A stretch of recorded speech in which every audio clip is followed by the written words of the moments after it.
Hey, what's up, everybody? How's it going?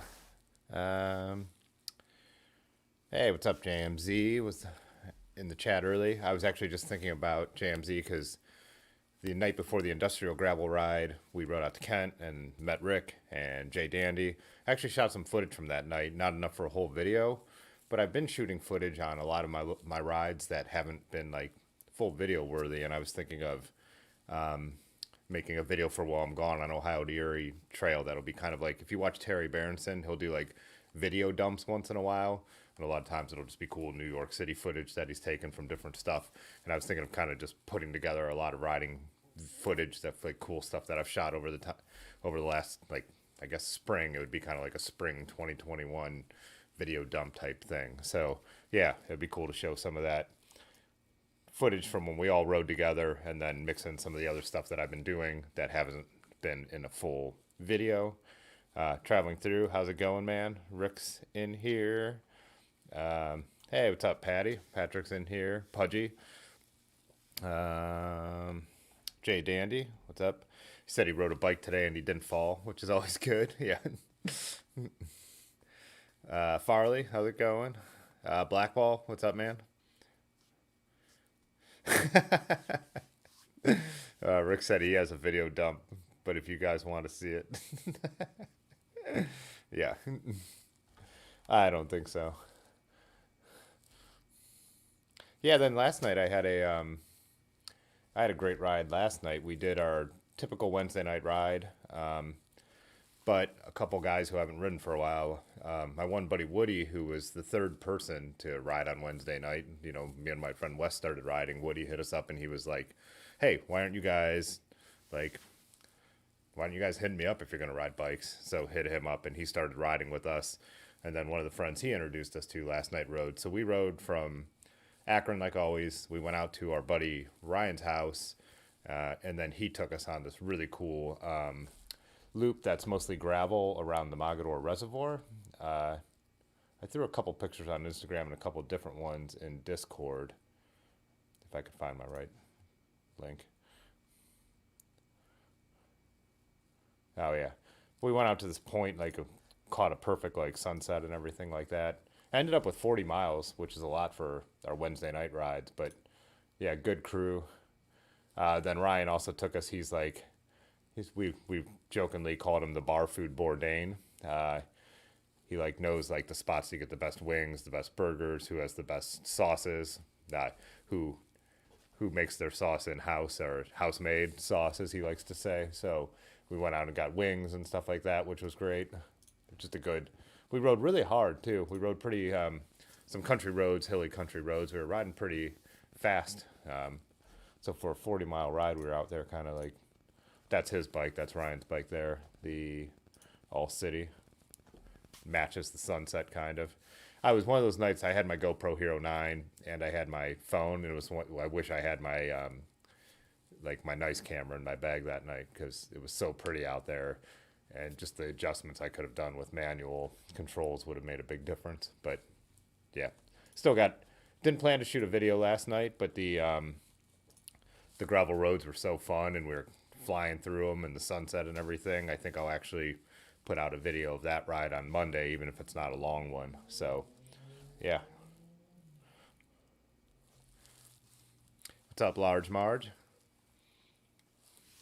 It's Large Marge's birthday this weekend, so we've got a little birthday ride planned to get away for a couple days. Small little quick getaway, just a couple of us.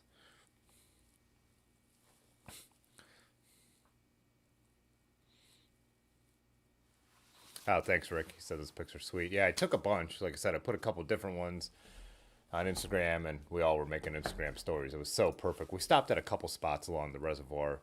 One's kind of just a little bank that looks out over one part of the reservoir, and then that last spot where those photos were from is this peninsula that kind of juts out, and just a really cool spot. You know, there were just there were blue herons flying around, just all kinds of like birds and stuff like that. People were out on like some boats in the reservoir and all that kind of stuff. I was looking at some. I wanted to pull up some of the photos other people have posted too, but if I could find them.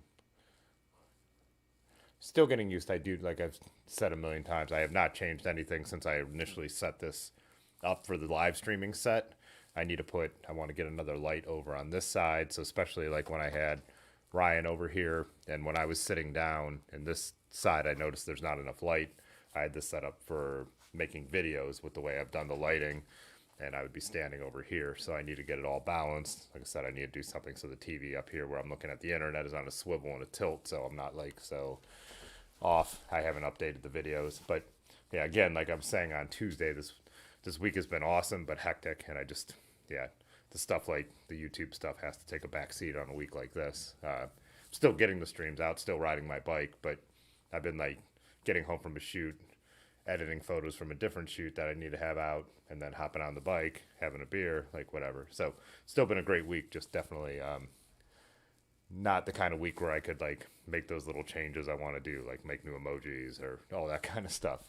Probably mostly all that will come after Ohio to Erie. We leave a week from today. Yonda will be driving us down to Cincinnati. Yeah, a week from today, early in the morning. So yeah, a week from today there'll be no stream, but I should be back in time and caught up enough to stream on Tuesday night. And then I'll have a video, probably the one that I shot yesterday, which will come out on the Monday while we're gone. So, what's up, Alejandro? He's in here tonight.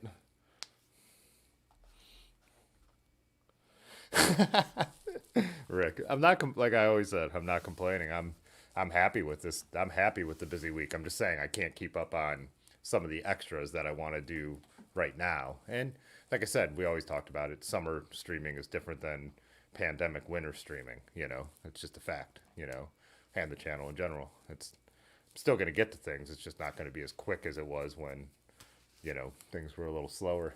So, and when we're riding longer rides and being out in the sun, you know, that's what we should all be doing. So, I was looking too. That Pudgy got a set of Ultra Dynamicos for his new build.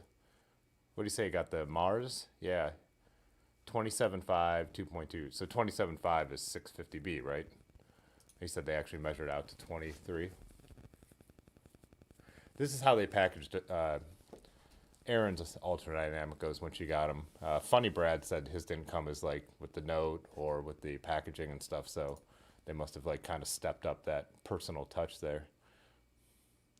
Oh, then Rusty was showing this, which I thought was kind of cool from yesterday. He said this used to be a national monument, but the city has it now, and the Governor Hunt, the first governor of Arizona, is entombed here. It's pretty cool.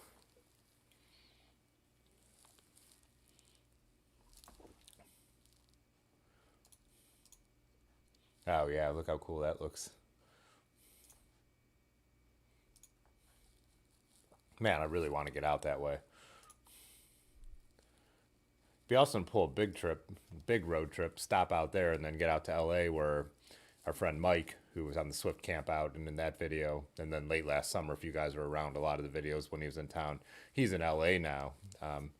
We want to go out there though when the weather sucks here. There's no point to travel. Well, one with Arizona, I know. I guess you guys got a little bit of cool off, but with the heat you have in the summer, but this is the time to stick around in Ohio. I want to go and travel somewhere warm when it's absolutely miserable here, which would be like we're talking about like, oh no, I was talking about this on the road with the crew I was shooting with February time, you know. Dylan riding in Columbus, I've 100% ridden down that bike lane right there.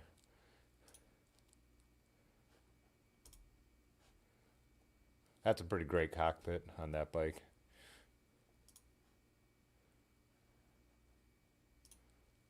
Wow, with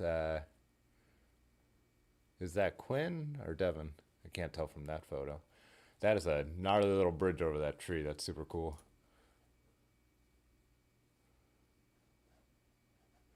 And then Rusty said he forgot to show off the dirt jumps for Pudgy. Oh yeah, look at those down there in the back. I should open this full size. And while I'm doing that, check up on the comments. Summit Perry jump up in here. Hey, what's up, man? Yeah. Hey, what's up, Dylan?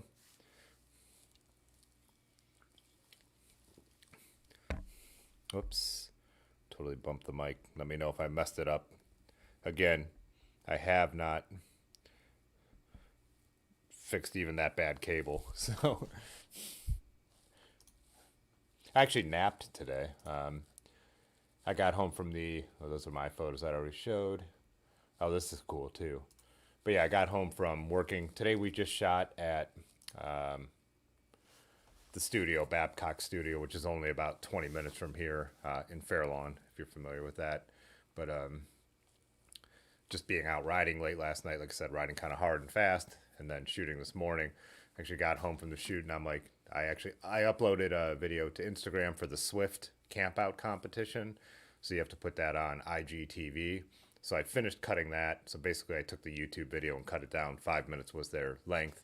Posted that, and then I laid down and passed out for like an hour and a half. I put on the Tour de France team presentation. I used my VPN to watch GCN's coverage.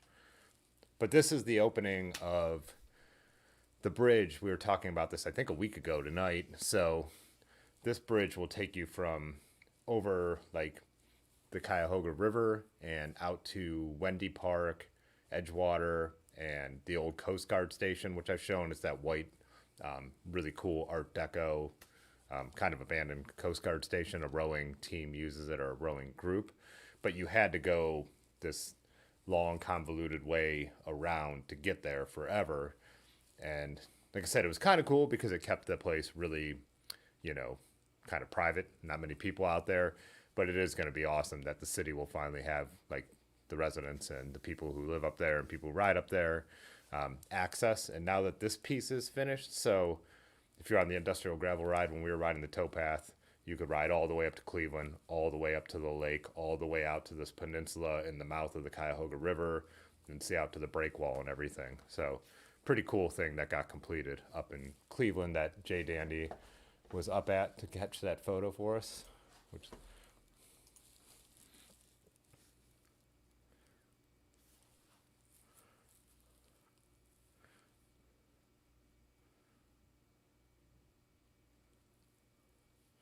Patrick was saying midge.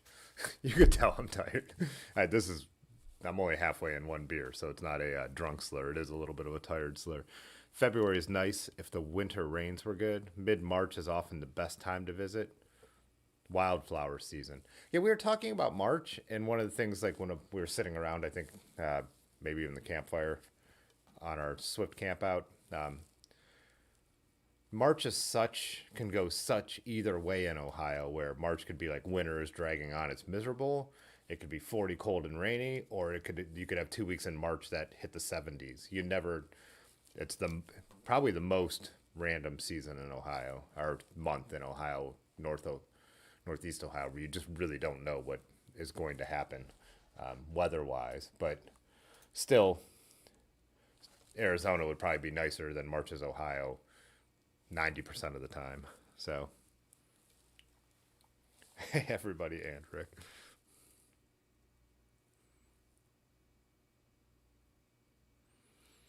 Rick says, can you jump off the bridge? Obsolescence was filling him in on all the jumpers. The jumpers used to be on the Y bridge. At the end of, I know JMZ went across the Y bridge, so it's not the one right by the studio that is almost always in my videos, the deep drop to the gorge. There have been people who've committed suicide there, a number of people. One of the interesting factors about that is the river is the dividing point between Akron and the falls, and I guess there's always been like debates when someone jumps what side they land on is what police force has to respond, and it's kind of like because no one wants to have to deal with that, right? So it's like a contentious thing. It's like, no, they're on the Akron side, no, they're on the Cuyahoga Falls side. Since I've lived at the studio, I don't think it's happened off the high level bridge. That next bridge over the Little Cuyahoga Valley, like I was mentioning, JMZ rode over. It's the end of my last video. That goes right into downtown Akron. That one was famous for people jumping off of. It was like just a known thing, and they would land on the Section 8 housing down below. But when they refurbished that bridge, it must be 10 years now, they added really high walls. That bridge had no walls originally, or I guess fences, whatever you would want to call them, fenced walls. So you could go right over the edge, and that's the spot in the Akron area that people would choose if that was the unfortunate route they had decided to take. So Yeah. I assume that's what he was telling you about, Rick. But I'll handle like the IG video. Thanks, man. Yeah, Jay Danny. I mean, you could. There was a big debate when they were putting those fences in on the Y Bridge because people were like, that you're just going to drive them to another spot. The people who were in favor of the fences were saying, well, if it gives someone pause and hesitation, that might save some lives. The final argument was if this bridge was built today, it would be mandated to have this kind of fencing no matter what. So they tried to make it not look too bad, and you could still see the views. It used to be really cool to walk on the sidewalk across that bridge with none, though, and you could really just look down and, you know, my camera angles now, there's always a fence there. It used to be open, but if it has saved any lives, it's totally worth it, obviously. So.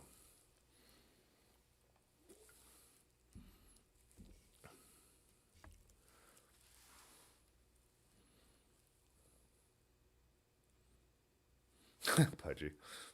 Chat took a turn, a dark turn. Yeah, I mean, I guess since some of you guys were up here and saw those spots, that it's kind of, I mean, it is an interesting, even if sad fact about, you know, the area. And so,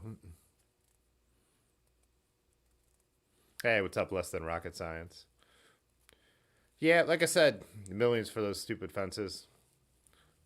I could see it both ways. I didn't want him to go up as a photographer, but like I said, if they save lives, and that money was, it's still all our money, but it was federal money and a highway transportation bill. That is such a drop in the bucket, right? I mean,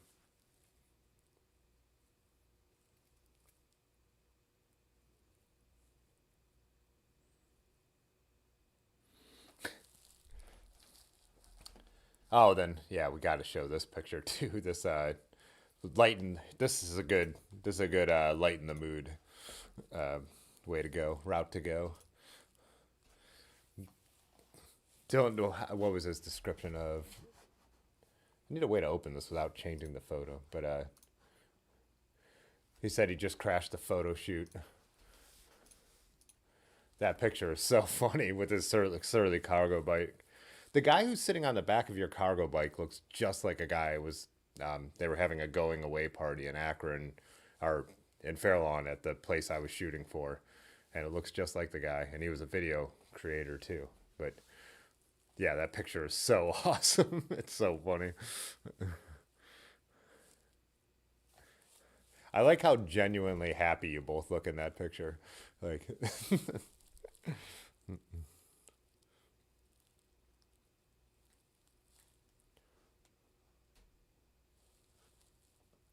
oh, less than rocket science. It took me a minute to realize obsolescence, right? Yeah, that you switched your YouTube name. But yeah, maybe maybe he was going away to Columbus. It sounded like was he quit fired. Like something happened that he was about to be fired and he quit, or he's about to be quit, so they fired him. But they were still not on that. But it wasn't like expressed like that. So it was a going away party. Is the idea that I had gotten? Yeah.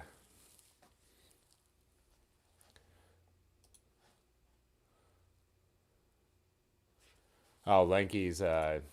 I was thinking about this with Lanky's build. How great it is with that campy he has on there. That it's the centaur, that it's all silver. That's kind of what I love about my Trek. That it's the 500. It's got the 9 speed, so it still has all the silver bits, which just looks better on a vintage bike than the like the black most of the stuff is now. You know. Oh, I don't know if I noticed those bar end caps too with the Italian colors on the handlebars. Those are great.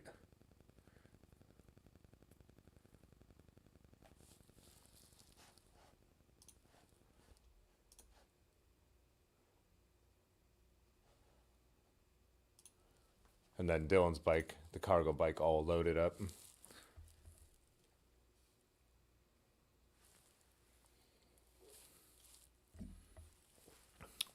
Hey, what's up, John? John asked what road bikes I'm riding right now. This year, the only road bikes I've ridden are my Trek 500, the Neo Retro build with the 3x9 Shimano, and my single speed build, which is the Miata with the more upright build it like in a more upright position. Just a simple single speed parts bin build. My other road bikes, man, yeah, none of them that are actual road bikes. I don't think I've ridden this year. I think I rode my Peugeot once, but I almost always go out on the rally now because then I'm not limited to the terrain. If I decide I want to cut off and take gravel rides home, I could do it. And, with just having those sciatica problems I've had in the past, the rally makes it so I could sit more upright if I want to, or I could still get down in the drops and ride it like a road bike. So that's mostly what I've been riding. Yeah, I built up that over the course of the live streams, that Barry Hoban bike that I thought I'd ride a lot. So like this summer, I mean, I guess we're only 2 days into the summer too. Then I always tend to get more and more road bikey as the summer goes on, but especially on solo rides. But yeah, I really want to get out of that Barry Hoban and ride it some more and have some fun on it and shoot some footage with it. But I just haven't. My Schwinn, which is totally slammed, which is Neo Retro 9-speed Durace bike, light with like really light, super light build, super fast aero road bike. But it's just I haven't been riding like that, so everything's pretty much hanging on the wall right now.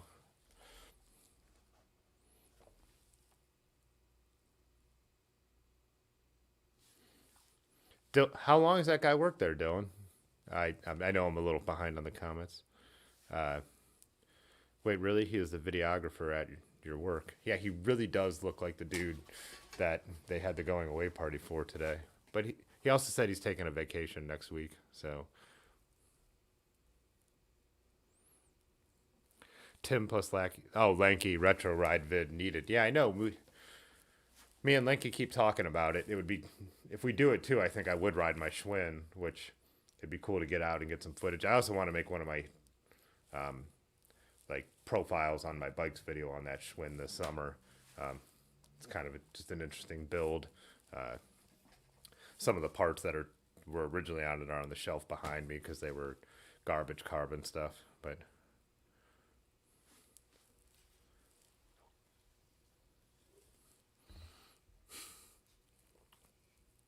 oh yeah, that Surly's got to be a smooth ride with that with those tires and that length.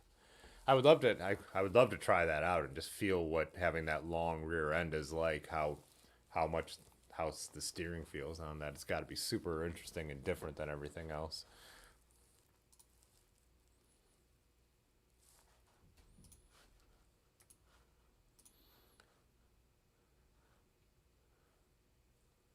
Kenny said to look at the Discord.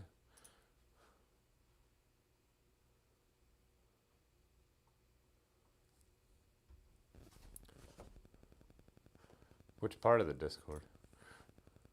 Oh, look at this. Yeah. Let me pull this up.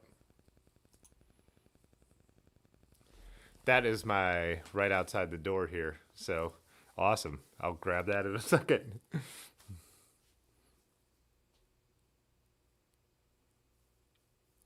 Dylan said the steering really doesn't feel that different. Huh. I'm surprised. I just, even, a few millimeters on a chainstay, like a flip flop, can make a bike feel so different. So I thought that would really feel different.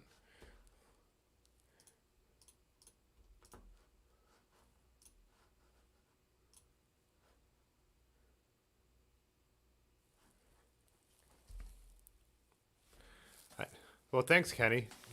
Kenny, you should have knocked and come in. Now that I'm down the basement, I'm so close to that door.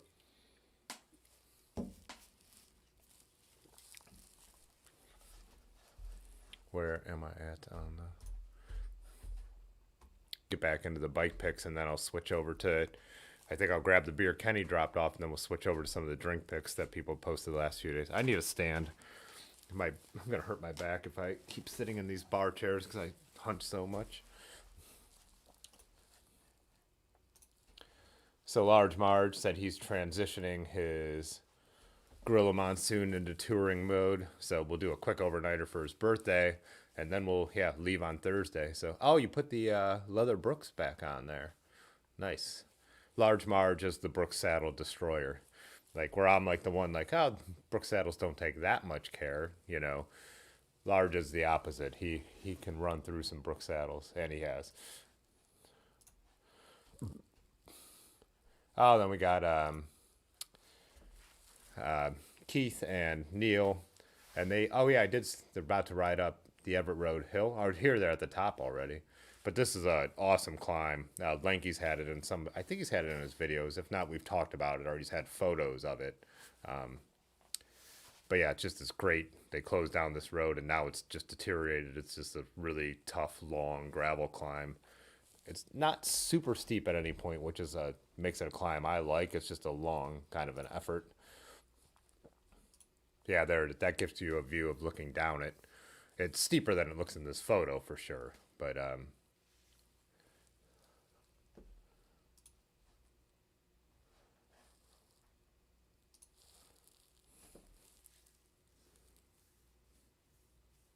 Kenny Winfrey, everyone gets a beer.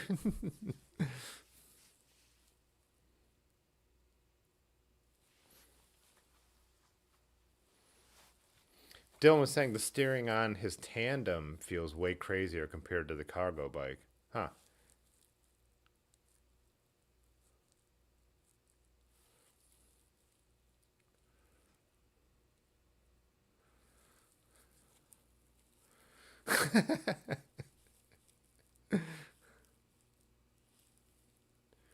So, yeah, less than rocket science saying obsolescence slash obsolescence. That descent would be a lot of fun.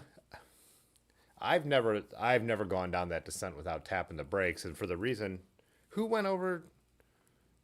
I think it might even be someone who watches live streams would bomb that hill. Was it you, less than rocket science, that hit one of the down trees and went over? Yeah, I think so. Yeah.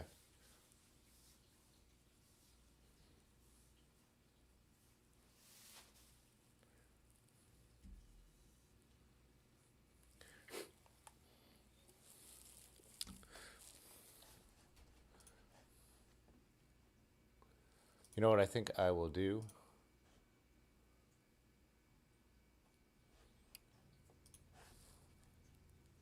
Maybe I'll just play the members vid, even though it's not a complete members vid, um, and grab that beer real quick and do that on the early side. So,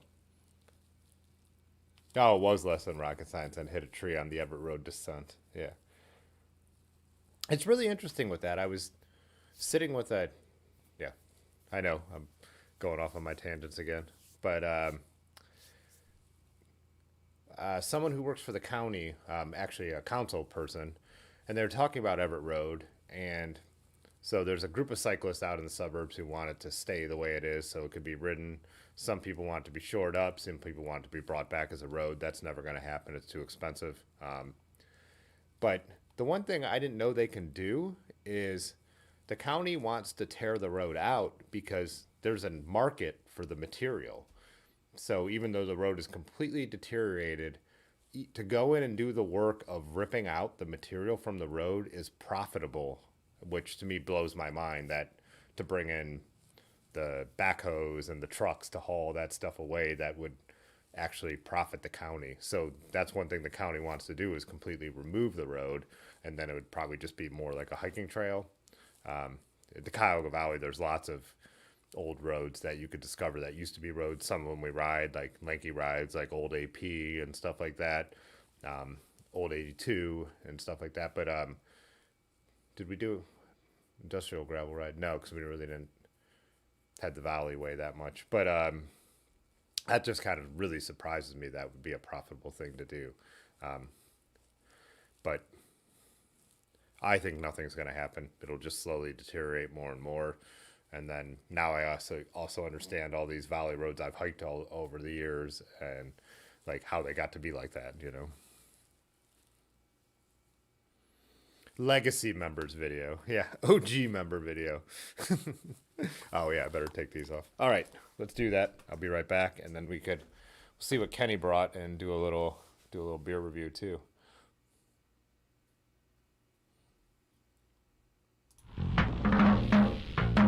Hey, we are going to take a quick break right now. Grab yourself a drink, hit the restroom, smoke them if you got them.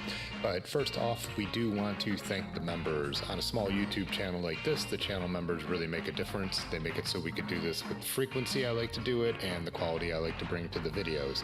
It helps out a lot. So I appreciate the members. We have a few different levels, and you can check out that link in the chat right now or in the description of this video. Also, I know everybody has all kinds of little ways they get nickel and dime these days with subscriptions. So if you can't help financially, that's no problem. Go ahead and hit the like button right now. Let's bump this channel up in the algorithm a little bit. So we'll be back shortly. And one more time, thank you, channel members whose name you see on screen right now. I want a tuna boat. I'll give me tuna boat.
Hey, what's up, Sergio? He asked if I still have the Peugeot. Yeah, that's my, by far, most sentimental bike. That's a bike I would never get rid of.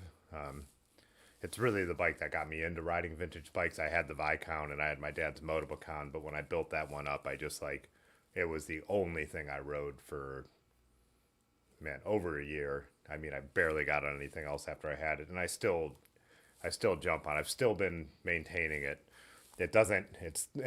I've actually put, since I had that bike before I did Strava, but since Strava, I still have over 4,000 miles on it, and I maintain it. It doesn't have either the original wheels anymore. They both like those Mallard heliochromatic hubs. Like that one, finally, I replaced the spokes and retrued that wheel way too many times. I'm looking at it now, that's why I'm looking off camera. But yeah, so I do ride it. It's like kind of, I just always want to get out on it a couple times a summer, and I always ride it on my birthday now too. That's kind of my other thing with it. It's like my birthday bike. But yeah, it gets harder and harder to go back to down tube shifters. I'd go for my Trek 500 with the Neo Retro build, but I don't want to Neo Retro build the Peugeot because French threading just makes all that an absolute pain in the ass. And I like the aesthetic of its full vintage vibe. So yeah, it's a bike I'll always keep.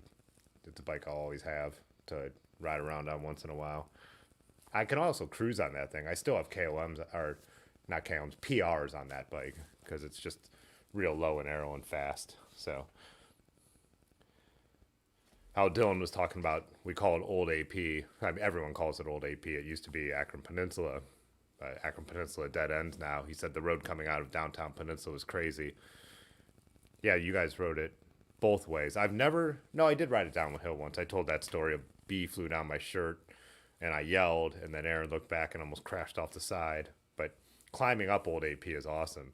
And that's a road that's not as old as some of the other more abandoned ones in the Cuyahoga Valley. So there's still some pavement, but it falls off in ways you really have to pick your line. That's a great, really fun climb. And then when you get to the top, even where the road is open again after some like more gravel riding, and Lenke has some really good videos that show a lot of that. The traffic's so light because the only people going there are people who live on that road because it doesn't, it dead ends. So yeah, it's a really great road to ride. Oh, less than rocket science is saying he just hit that. Nice. I'm Dylan. Dylan said you guys bombed it pretty irresponsibly. I can imagine you and your buddies are tough enough to bomb that like crazy. The other thing about bombing that like crazy is usually it's just hikers on there. There's only a few people who really ride their bikes on there. When I say a few, there's Strava shows a bunch of people have, especially people going up to the mountain biking trails, but I've only passed like one or two people ever at the same time as me, so it's not like it's a bike highway.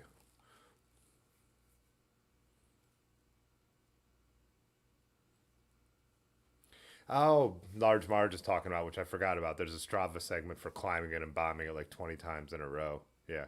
We should look at, I wonder, Dylan, oh, you probably did look, how high up, how you're bombing at time, like how you guys placed on Strava. I bet you're pretty far up there. We have some friends who bomb it pretty hard, some of our mountain biking friends, and I'm sure there's some of those dudes who, uh, you know, some dudes who are even crazier who are really used to it and know all the curves who could probably really put in a fast time. So for you guys to do it, not only you climbed it once, then you were bombing it, it would still be impressive. So, oh, Large said it's 10 times.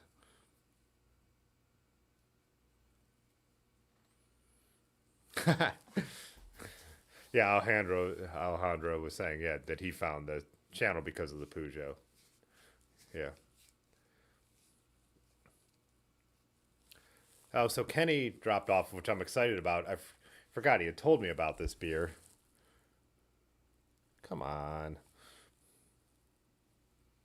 I guess I can't get it with that. Well, no, this is not. Let's see. Nothing? There it is. So Missing Falls, they made a sour New England IPA. Yeah, he was telling us about it, and this is one I've been excited to try. I haven't had it at the brewery yet. I don't think I've had a sour New England IPA, period. I've definitely had sour IPAs over the years.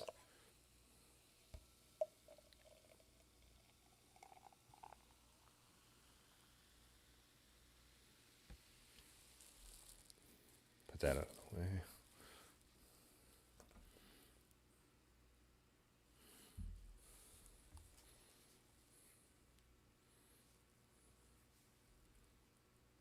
Came for the Peugeot, stayed for the beer. Yeah. It smells kind of like the aroma is exactly what I would expect.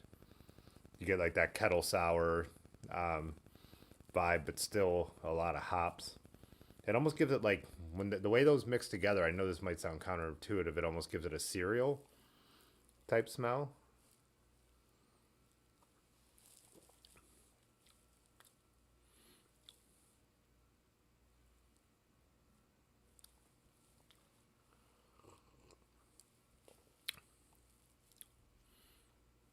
Oh, that is really good.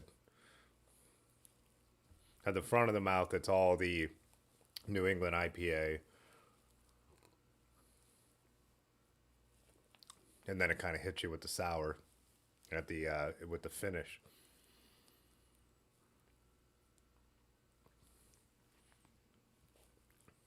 Oh, that's great. Yeah. That's like it's kind of great, like kind of a warm weather beer because the sour finish makes you want to take another sip, but it also like kind of lightens the whole vibe. So, oh, Dylan said he got 40 seconds down Old AP, and the fastest time is 29. How could anyone go 29 down that? How can anyone go 40 seconds down that? That's amazing. Yeah, Kenny is making the Lucky Charms beer. Oh, you have another release of that coming out. Kenny said Saturday morning cartoons is July 2nd. Not Lucky Charms, right? It's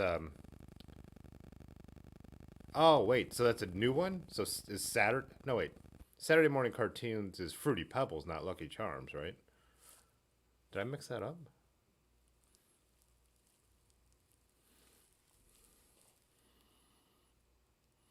Oh, Blackball. When I was saying cereal, I meant cereal grains. So, you know, I mean, beer is made out of cereal, if you think about it. You know, obviously the Fruity Pebbles beer is a completely, yeah, Fruity Pebbles is a completely different thing than what we're talking about here. When I said cereal, I was thinking grainy. You know, like think of smelling think of smelling Cheerios, not smelling like fruity children's cereal or marshmallowy type stuff, you know.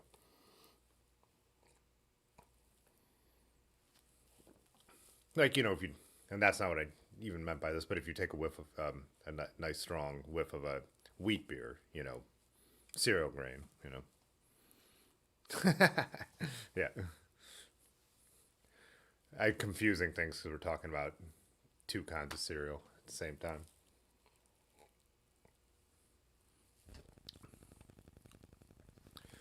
Yeah, yeah. When it comes to sentimental, the Peugeot is by far the bike that, like, when I look at, like, there's like a super, like, just like a connection where it's like meaningful. Like, I've built up other bikes and then sold them, rode them a little bit and sold them. The Barry Hoban, same thing. I'm gonna ride that a few times. If it doesn't really click with me or have a place in my lineup, it's a bike that I would sell to get my money back. Maybe. You know, maybe it'll find a niche for me. My Roger Riviere, which was my friend Josh, who passed away's bike, that I built into kind of my first gravel bike, and I was riding that in the St. Patrick's Day video. You know, obviously a bike I would never sell. I could see at some point, maybe if I wanted the parts for something else, stripping it down and making it a wall hanger with just the frame and forks, because that's what is the only thing original to his bike. Everything else was me building into what I considered a gravel bike. I got it to clear 38s, but obviously it's just important to me to keep that. But yeah, even the Viscount, I think it's a unique history piece because it's such an English-British bike with the aluminum fork and its goofy like BMX style bottom bracket, and its whole history is fascinating. But even though I built that before the Peugeot, it's not nearly as sentimental as the Peugeot. I never really, I don't know, you just connect with certain bikes.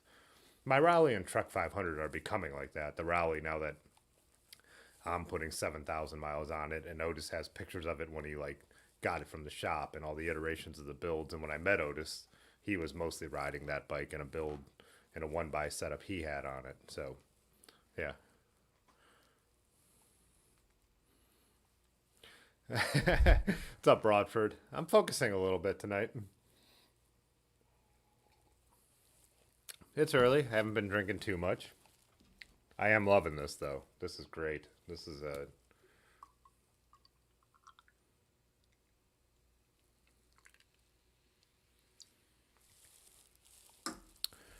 Yeah, I'm trying to think. So I think my favorite Missing Falls beers, they're, um, is it? I always get the year wrong. It's the Bronco. They put oranges in their NEPA. It's named after since it's OJ, the OJ Bronco, 84 Bronco. I always get the year wrong. 94 Bronco. 94 Bronco sounds more right. Right? OJ, 94 Bronco, freshman in high school. I don't know. But that's always been my favorite Missing Falls beer, but I think I might like this one a little better. Whoops. 94. I did get it. 94 Bronco. Where did I go? I was going to say, where are my notes? And I'm using it as my coaster, so I'm not putting glass. This bar is glass, which would be really annoying.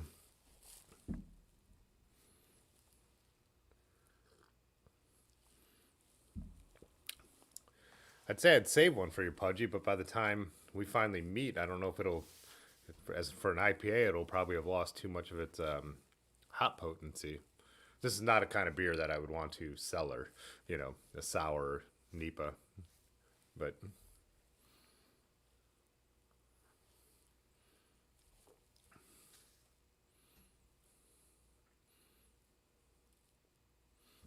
yeah, Black is Beautiful is a great beer. What there's is it Midnight? What Midnight? What's the Midnight one? That's the stout that I really like.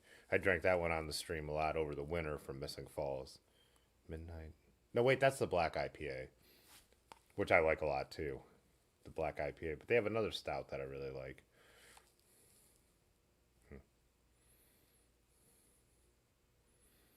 It's hard to think of winter beers at this time of year.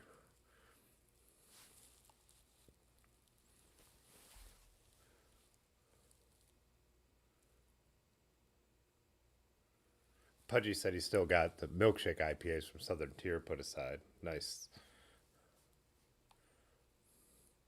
Winter Nights. Yeah, Winter Nights. That talking about winter, talking about a stout. Yeah.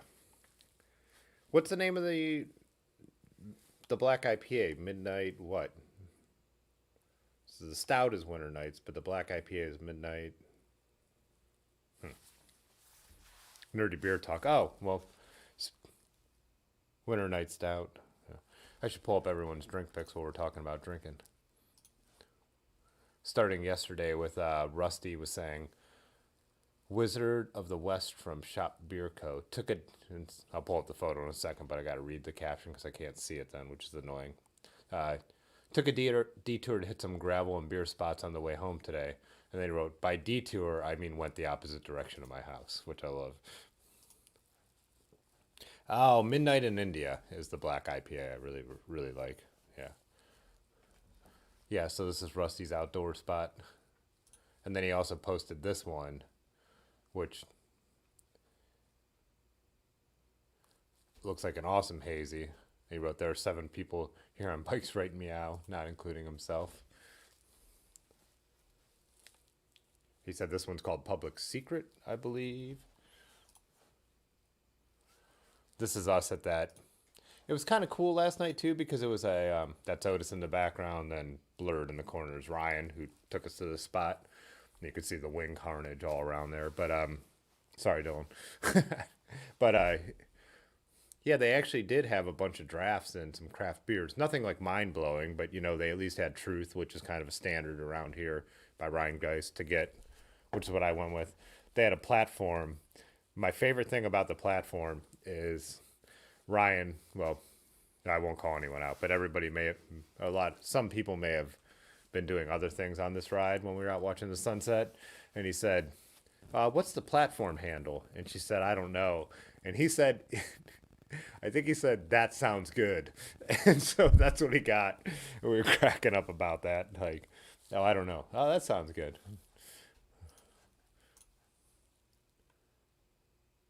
What was Rick today was out drinking a Bacardi and lemonade, and then what was the other thing? Ginger beer mule. Wait, aren't mules always made with ginger beer? Isn't a Moscow mule made with ginger beer? But it's got a pink color, so there's lemonade in there. Pink lemonade.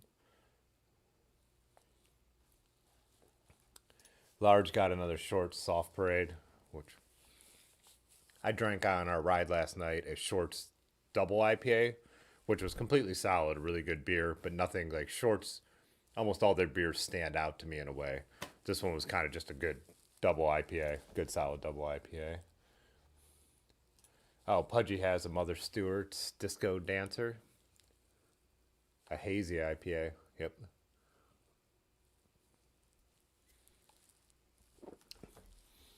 Nice. Yeah, and Mother Stewart's is, I don't think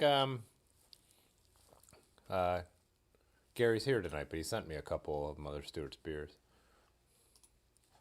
Blackball has another Hofbrew. Did I tell you guys a story of when they opened up the Hofbrew house in Cleveland and me and my girlfriend at the time dined and dashed there?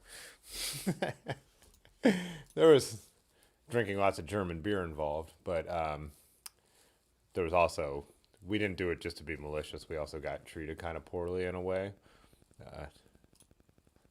Wait, this was Patty's Tombstone. I'm your Chupacabra, 7%. Does it say what the style is? Keep cold, drink fresh. So I'm guessing an IPA.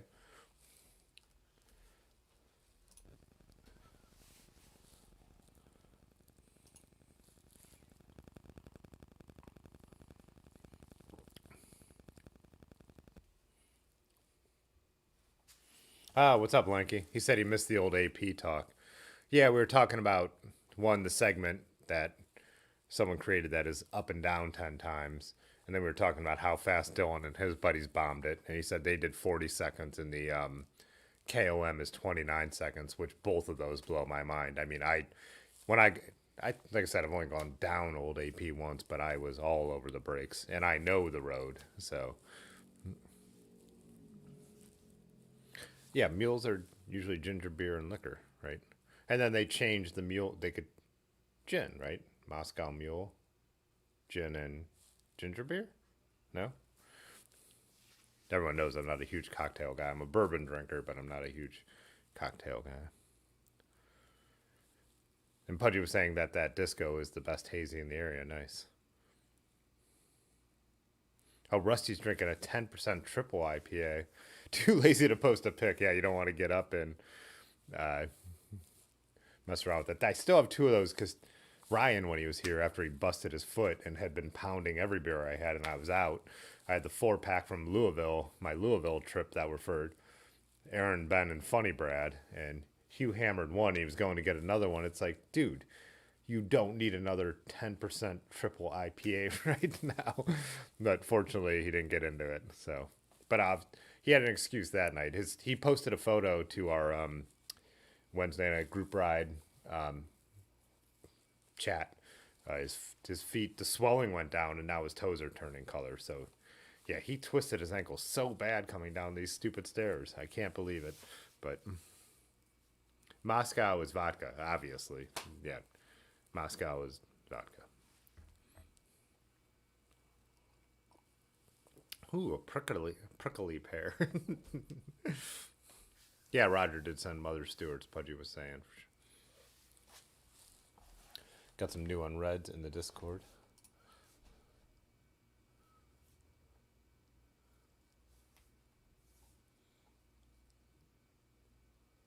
Oh yeah, by the way, too, the Discord, like the just chatting and just chatting, and some of the couple of the other little things I am just so far behind on. That's I'm excited tomorrow just to be here at the studio to catch up on some of this kind of stuff, and then also just to be able to edit and all that. So no shoots tomorrow, which is good.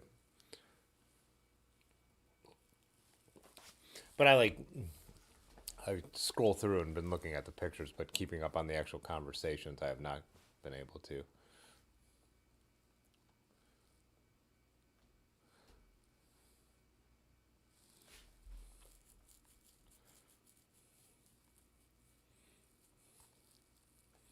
Less Than Rocket was asking Lanky if he ever hits Heinz Hill. I think weren't we talking about? Wait, Heinz Hill. Yeah, Heinz Hill being the steepest in the area. I wonder if I could. I'm gonna lower the camera angle and sit down for a second.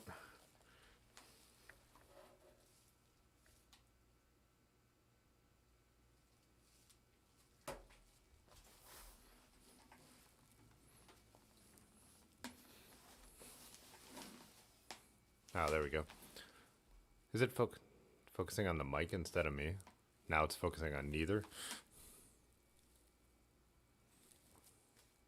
There we go. Nope, lost it. If there's one thing I can't stand is that. Maybe I need to center myself in the frame. There we go.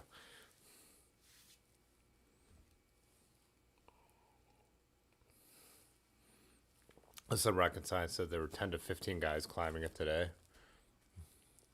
Take a look at.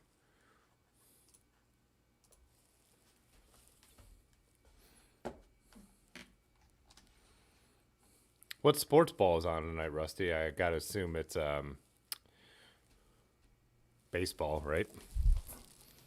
Come on, focus.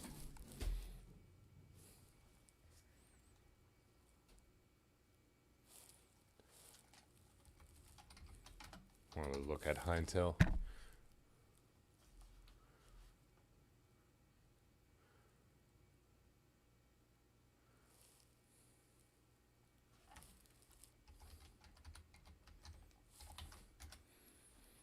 The Euro Cup was on when I was eating lunch yesterday on the road.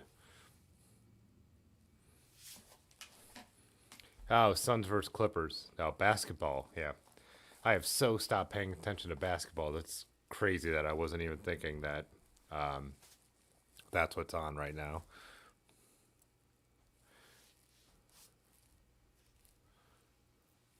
If anyone's, I'm going to give a quick warning. If anyone is wearing headphones, pop them out, or pop them out for a second. I'm going to lower the mic, so there might be some horrible crunches here.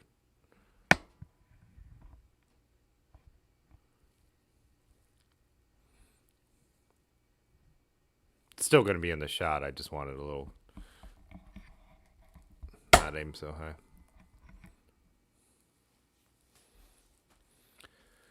Oh, like you talking about the old AP times. Dylan did it in 40 seconds. I did it in 4:25. I think that's because that's the time the bee went down my shirt and Aaron.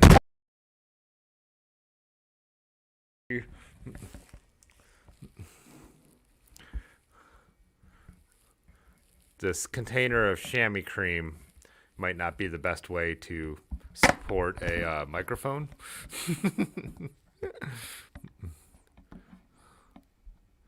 Sorry, dudes.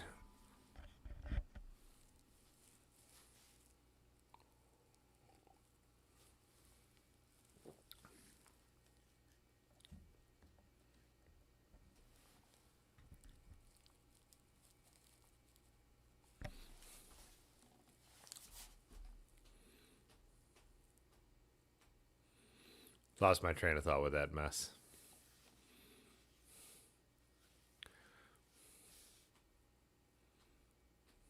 Rick said, talk to me about wearing a cycling cap. He keeps slipping down on me from under my helmet. Is it a bad cap or maybe it's too big? I would guess too big. Yeah, my cycling caps stay in place pretty well. And if it's not, you know, I'll flip it up if it's evening. But usually keep them down, so.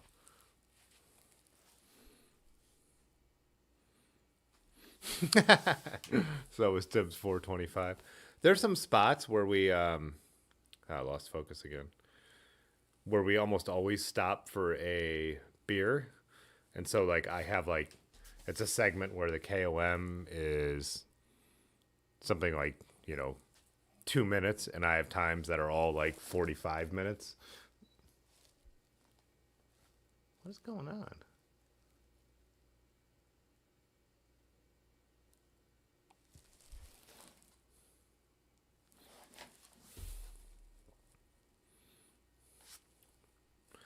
I think this one, the Swift one, is a Walls cap. I really like the way Walls caps fit. They do tons of custom caps for people. They're more the 3-panel style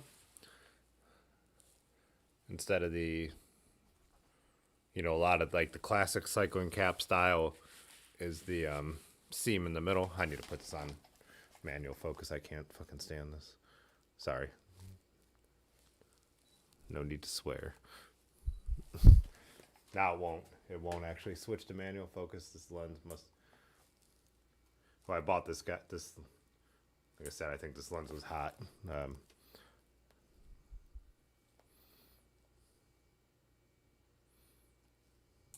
Oh my God! Come on. And now it's on manual focus, so it shouldn't change. It's not good enough.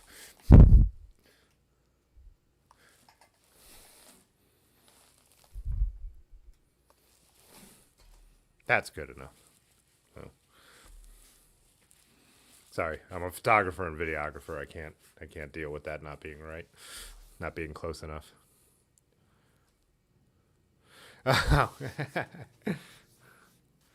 Oh, Rick said the visor keeps flipping down. If it's, and I think you got one of the synthetic style or like more like not cotton caps, like one that is made to wick moisture. On mine that are like that, the caps, the visor, it's called the Peak, Rick, by the way. Anyone. Cycling cap, this is the Peak. Peak up, peak down. Mine don't stay up on the kind of caps that are like more of the modern material caps. I have two, one from Campless Cyclery in Buffalo, and one from the Akron Coffee Ride, which I think is actually a Walls cap too, 3-panel this style, but it's the I wear it on really hot days. The bills don't stay up on those. They're not designed as much like the classic cycling caps. I would think of it more like a, you know, if you were wearing a baseball cap, you would never flip the Peak up. For what it's worth. Someone dropped the name of a different one. Maybe that would work out. But yeah.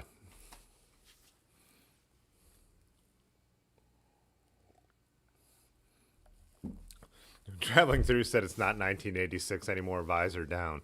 Wasn't that the early 90s that, like, everyone was wearing cycling caps? Even in, like, the hip-hop community, there was, like, a cycling cap thing going on and cycling shorts.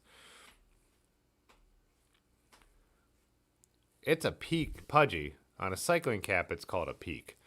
It's a visor on a helmet.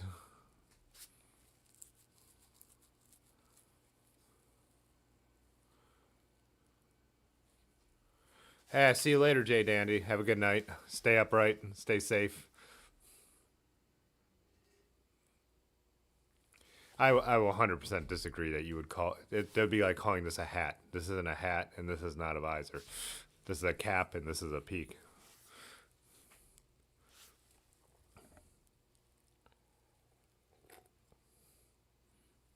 Oh yeah, blackball. Chris said Spike Lee wearing a Brooklyn cycling cap for sure, which is funny because the Brooklyn thing is not related to Brooklyn, New York at all. The old cycling team. It's a I don't know what the company was, but it's not a New York thing at all. It's a European company, obviously. Did you guys see? I know only a couple of us watch pro cycling, but speaking of vintage cycling, Matthew Vanderpool in the and Alpecin Phoenix in the team presentation for the Tour de France came out with their jerseys in the color of the cycling team his grandpa rode for, Polidor, the Mercier team, which was really cool that they did that. And he even posed from some photos in like famous photo in the same position as famous photos of his grandpa. So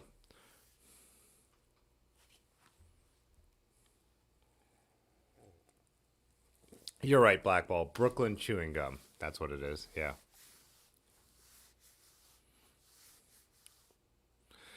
Obsolescence says he calls the caps lids. A couple of Alejandro nailed it too. Brooklyn chewing gum. That's right. I did know that. Totally forgot about it.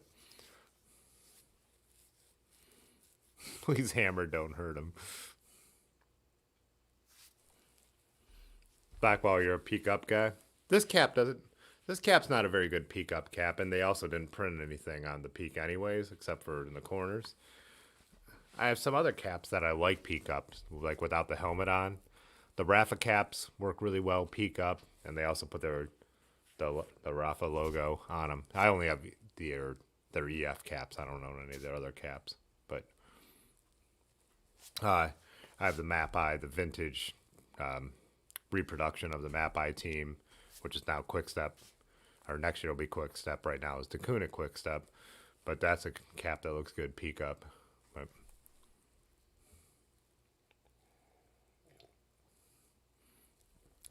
no, Merckx didn't wear.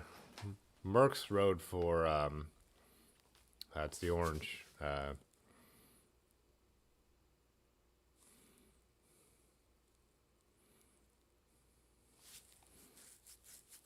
Peak up on riding, Lanky.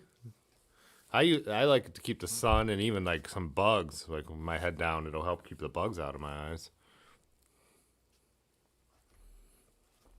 Yeah, Lanky was saying Matthew Vanderpool wants yellow bad because Polidor never wore the yellow jersey. So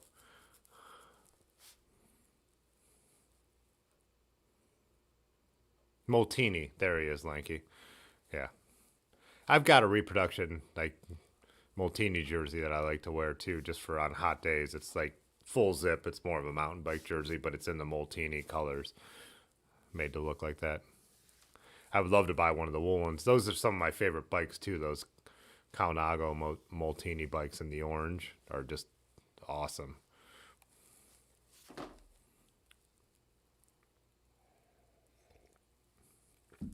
Rusty.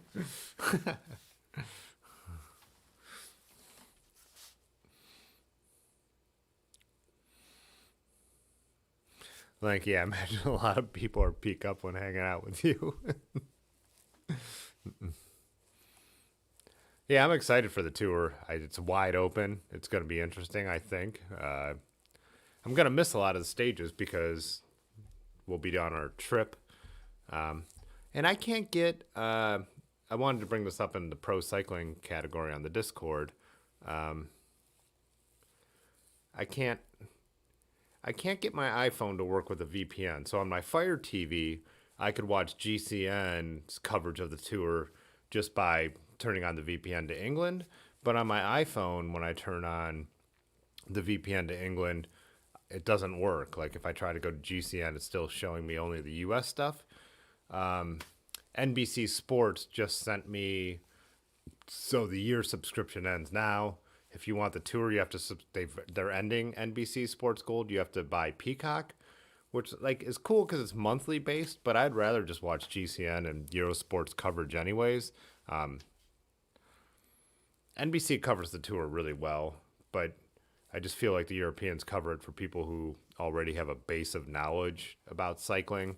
Obviously, they do dumb stuff down and explain a few things for the tour because the audience is so much bigger than your typical cycling event, which is fine. But I'd rather watch it on GCN, but I need to be able to watch it on my iPhone when I'm traveling too. So I'm like on the fence about that. But why pay for something when I'm already paying for something and I could see it somewhere else? And I have Flow Bikes as well, which broadcasts the tour in Canada. So if my VPN would work on the iPhone, I'd be able to watch their coverage. But speaking of caps, I have a gift for you, says Lanky. Oh, that sounds awesome.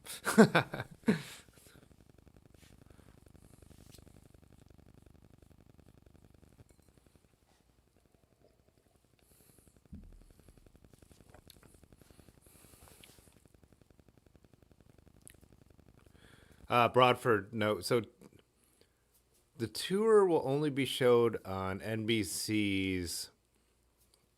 If you have Infinity, you could watch it on demand. Infinity cable service comes with Peacock. I think if you have NBC's, what is it, the Olympic channel on your cable service, that might be where they're showing the hour or 2 hours they do of coverage a night. But I haven't had TV since I moved to the studio for 6 years, so I'm not the person to ask about that. Someone else might know.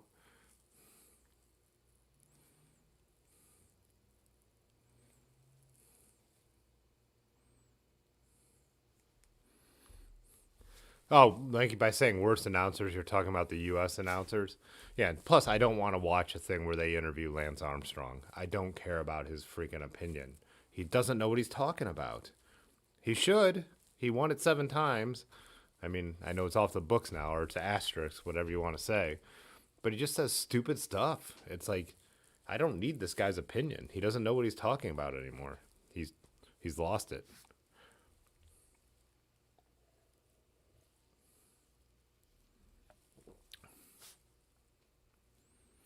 Broadford, yeah, I don't mind Bob Roll either. He's the best of the team, for sure. Phil Liggett is over the hill. He steps it up for the tour a little bit. What do I have in this pocket? Sorry, side note. Oh, looks like I was eating hors d'oeuvres at a photo shoot the last time. Snuck some hors d'oeuvres and then didn't know what to do. Or maybe had to catch a shot. So it was like, whoop. Anyways, yeah, I don't mind Bob Roll. Phil Liggett, man, they really have to guide him these days. But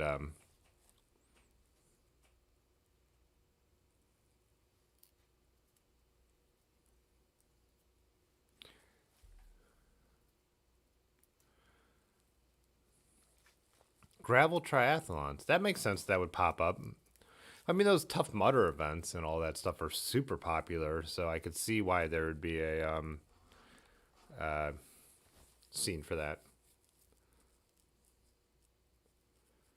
Christian Vandervelde, I could deal with sometimes, but did you watch the coverage of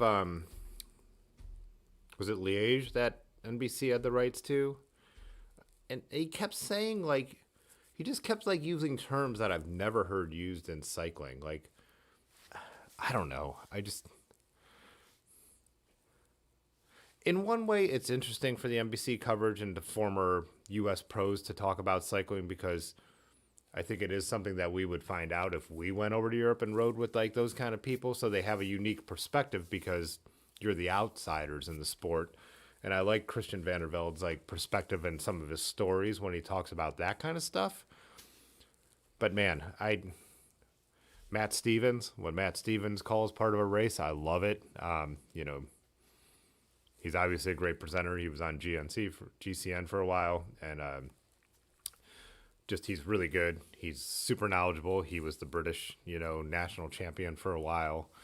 Dan Lloyd is amazing, and then the general Eurosport guys who are just they're just great. I mean, it's what they do. You know, it's what they live and breathe all year round, not just for what 4 races that US NBC, anything owned by ASO, right? The Tour, Paris-Roubaix, Liège-Bastogne-Liège, the Criterium du Dauphiné, like. I don't know. I prefer the European coverage. The NBC though, they do way better with the graphics. They do way better with like, you know, having a guy on the motorbike and all that kind of stuff. I do like some of the side guys they have that do the little pieces. You know, they cover it like the way they cover the Olympics, where American TV is just the best at that, like side stories and cutting away to like a really mini produced documentary. America makes, if there's one thing we do the best, it's produce television. But I still like the commentators from Eurosport better. So,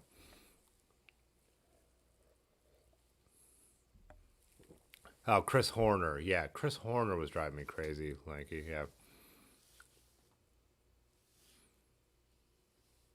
Rusty said Tough Mudder is dumb. Glad it gets people off the couch, but it's dumb.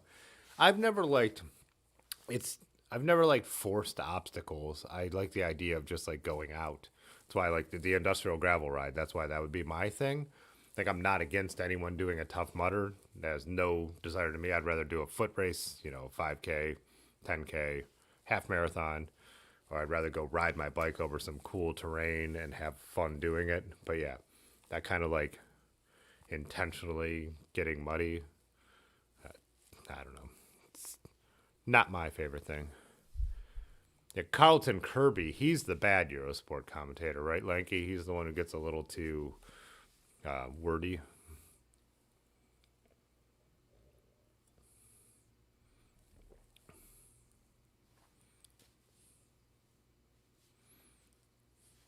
But you said Tough Mudder was an easy payday if you're a rescue diver.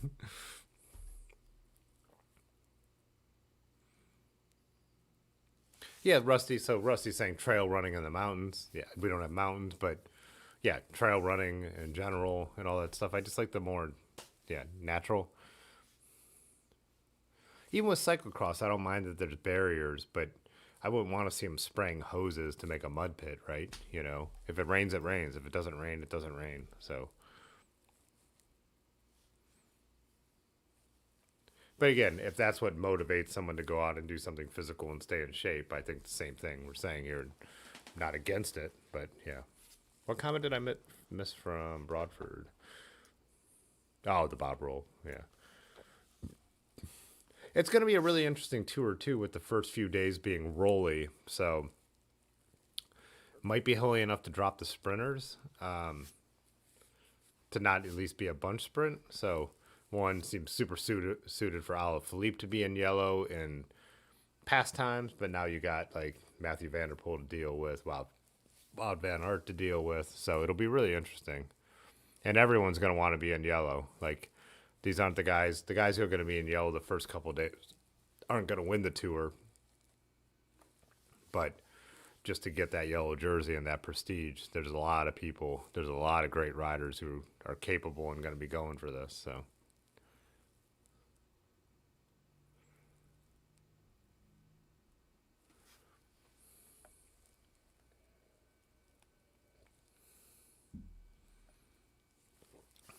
Broadford said he likes listening to Horner butcher all the name pronunciations. I agree. I love all the American commentators kind of pronounce everything. Like Jumbo Visma. That's, I am not from Europe, but I've watched enough racing to know this team who is like, what, the second best team in cycling when it comes to Grand Tours, if not, the second best team behind Ineos. It's Jumbo Visma. It's not Jumbo Visma, It's not Jumbo Visma. You watch the U.S. commentators still just like butcher these like well-known things, all the names of the pros. Where all of a sudden I'm like, That's how I would have said it, like when they're commentating. But I'm like, I know that's not how it's said. But Cross is dead. Oh, Dylan was saying Cross is not dead. Yeah. No, I feel like Cross is growing in popularity. I mean, I don't know if it was the pandemic and more people sitting at home watching it, or maybe it's just personal because me and Large Marge have been watching more cyclocross. He already was watching more. I've started watching more like over the winter. I paid attention to it. I paid attention to like some of the names, but I've actually been watching the races now.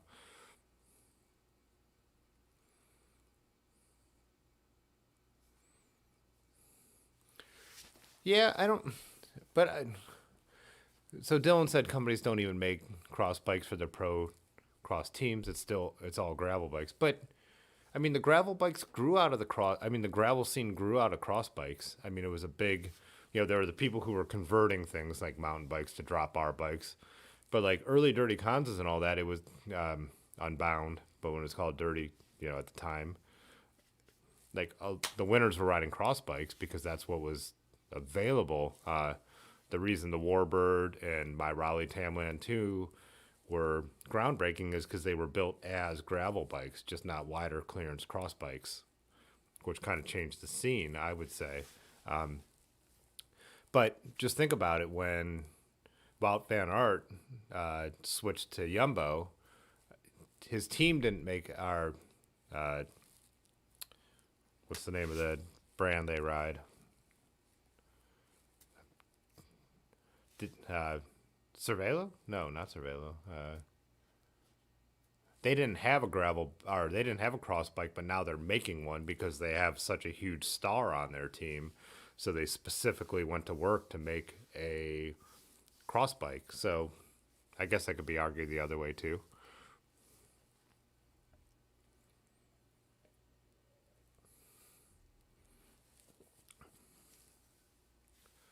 Yeah, so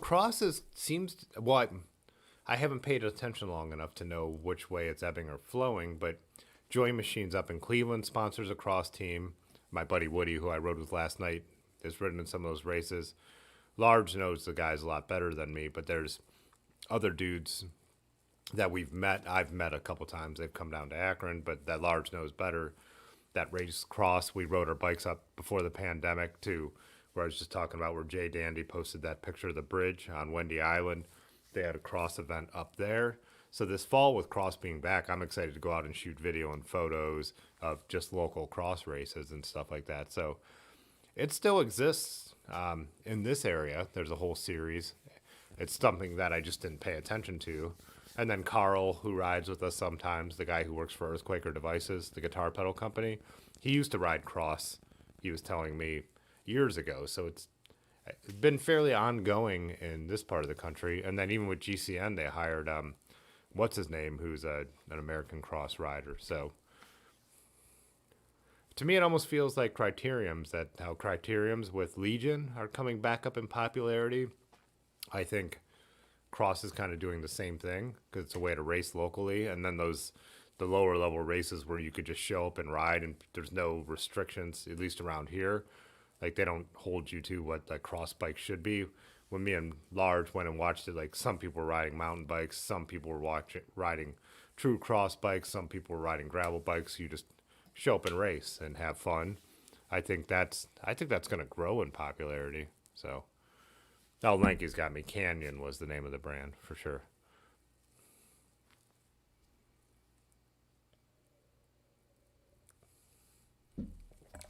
I wonder, Rusty, if there's no reason for it in Arizona, because the weather is a factor. So it's the switching season. So with cross in Europe and, the northeast part of the United States, it's a season switching thing. So road racing ends, and then the bad fall weather and into the winter weather is where cross kind of lives.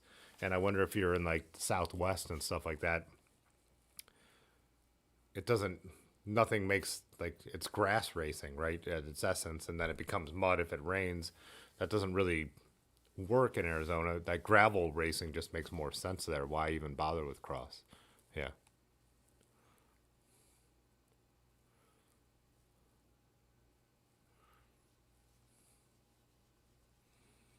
Yeah, I talked about that.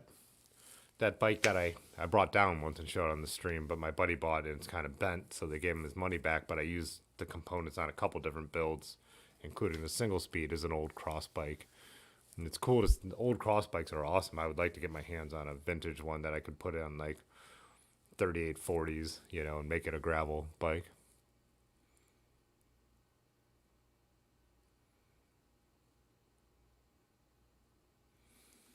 Dylan said so. Like you said, Bike Ohio sponsors one. Broadford said Cross is the punk of bike sports, crazy diehards, kind of like Criterium. But Dylan said, "What happens when those old diehards die? It's going to be over." But again, I see like friends of mine and younger people riding cross. I think gravel might also bring back the interest in cross races because they're so much more accessible, and you're not going out for a 200-kilometer day or a 200-mile day or a 100-mile day, but a 45-minute race that you can just, like in Cleveland, if you live there and the race is close. And there's one out in Ravenna, I believe, too. Like, they're pretty accessible. I'm not saying I'm right on this. And we've talked about wanting to go watch some cross, what the Worlds are going to be in Arkansas next year, right? And what a great spectator sport. When you we've talked about this too. When you go to watch a road race, the guys fly by. I stood there in the Arenberg Forest. I'm glad I did, but it's like watching a Daytona car go by. Cross, you get to watch you could jump back and forth between cool spots on the course and then go to the finish line when the finish is going to happen. So we'll see what happens.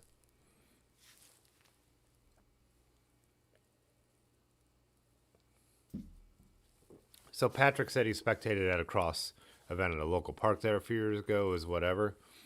Yeah, when we went up and we had friends in the race, and then my one friend Ted, who's a great rider, was there, we really enjoyed watching it. And, you could bring, if you want to have a couple beers, that's kind of cool, whatever.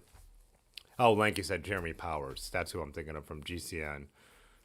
Guy who won the U.S. Nationals a bunch.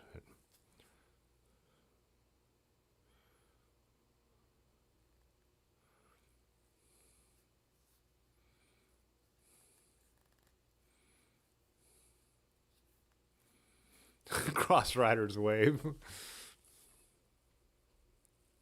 Yeah, crits are the... Whoops. So, totally hooked my hand on this hard drive. So Patrick was saying, or wait, was that Patrick or Rusty? Wait, for a couple years. Lost my space.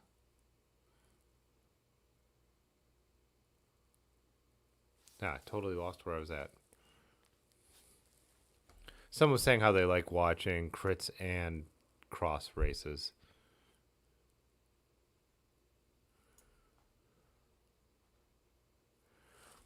Yeah, I actually haven't. I've watched a little bit of crit stuff, some stuff that I think Pudgy recommended. But yeah, now that I've watched a lot of cyclocross, I do like it. I enjoy the, kind of has the, it doesn't have the strategy of road racing, which I kind of miss. It's just more pure power, but it still ebbs and flows. Even watching like Tom Peacock, who's also become a good road rider, there's some of those races where he was out front for a while and you're like, this guy's got it. And then you do see there's a catch made and stuff like that. So, it was Patrick who said, I love watching cross on YouTube. Crits are super fun too. I like the Red Hook, god damn it, style crits better than like, that kind of stuff's a lot of fun. So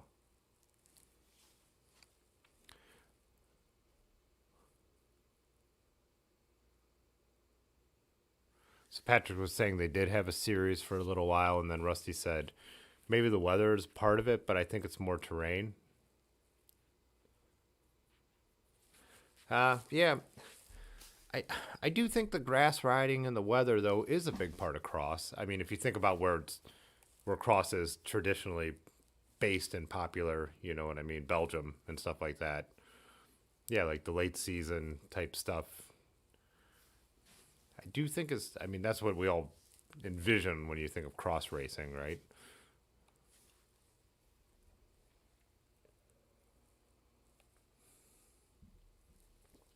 Oh, Lanky, you're going to do your first cross race this fall? Nice. Everyone tells me in large to get out there and just do it. Just you don't have to pay the fees or like be a member of anything to go and do the like I said, I'm not an expert on this stuff, but whatever, like the lowest class, you could just show up and ride. And I always think about it, but it'd be fun. Pudgy was saying too when I was saying the Worlds are going to be in Bentonville, yeah, where all the awesome mountain bike trails and everything are, unless the sponsors pull out over the anti-trans laws, which they might, and good on them if they do. So we'll see.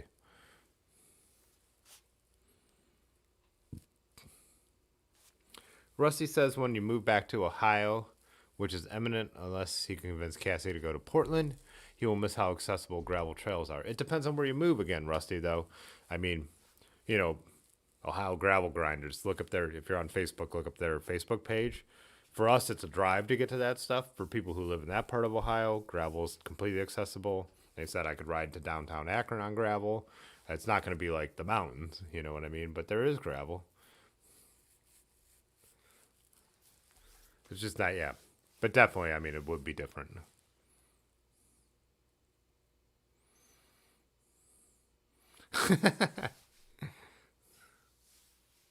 Oh, Spindat used to post a lot of good cross content. I wasn't following him that long ago. I think I actually found him because of you guys pointing him out to me. So.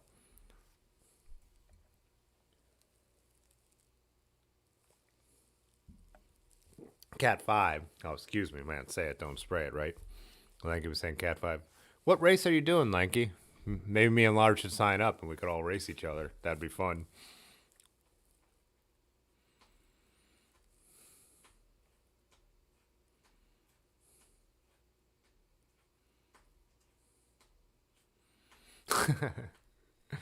Who was talking on the Discord? Someone asked if, and I got busy. I read it while I was out on my shoot today. Someone said, oh, it might have been Dylan, saying is Akron, Ohio's best kept secret, low cost of living, accessible nature and gravel, like, which is true. I mean, we're really,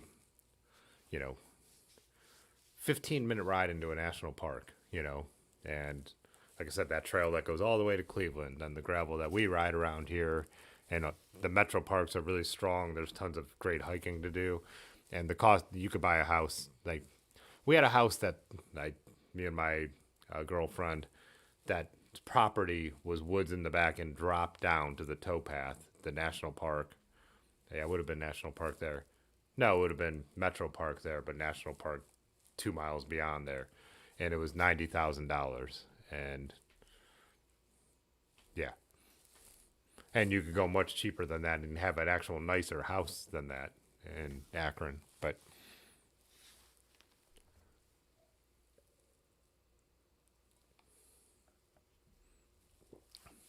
Broadford said Cross is the most fun he's ever had puking. Yeah. Yeah, Lanky was saying, and so in the part of the state I'm talking about where you could ride gravel everywhere, like they just did Funk Bottom, which is what, 200K of almost all gravel roads. So he's saying gravel's accessible in those areas, but nothing else is. Yeah, that part of Ohio can become a vibe like West Virginia. Like picture what you think of West Virginia: hilly, crazy, crazy hilly, crazy gravel roads. But you might be a little bit farther from anything else.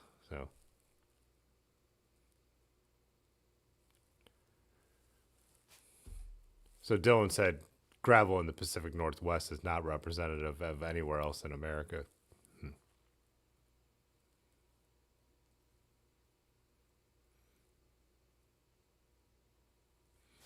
So Lanky said for the ride, he said he's not sure which race. We'll have to see the calendar, but something in Cleveland, probably either Joy Machines or Bike Ohio ride.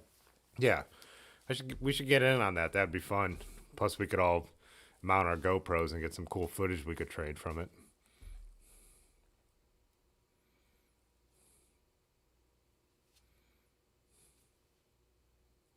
Oh, Pudgy said that Central Ohio, and he was talking Dayton area, added like these off-trail campsites.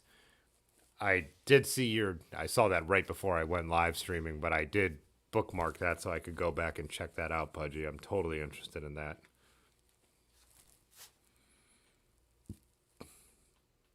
Dylan says he has a friend who used to ride for state, and it seemed like the cross race scene was huge. Maybe it fizzled. Yeah. I feel like so the pandemic definitely slowed it, and like I said, I could be wrong because I didn't have my eye on it before. I feel like the scene in Northeast Ohio is growing, but again, I could be wrong on that. Like he was saying, Funk Bottom made him not want to ride gravel again. That looked like what was it?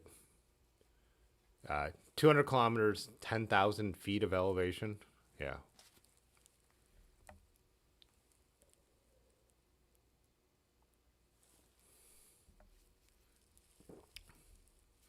How Andrew said he's in Florida. What's gravel? Yeah, that's a different.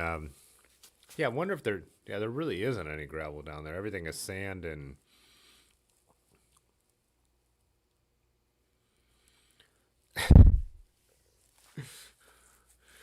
Like you said, you could see the YouTube title now. Lanky gets dropped. I would have a hard time believing that I am faster would be faster than you, Lanky. I think Large Marge will drop us, but I think you would end up dropping me after that.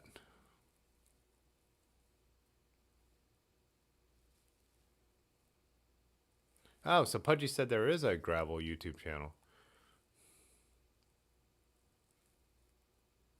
Yeah, northern Florida should have some gravel. Well, yeah, I did mountain biking in the Carolinas, and I know there's some in Georgia.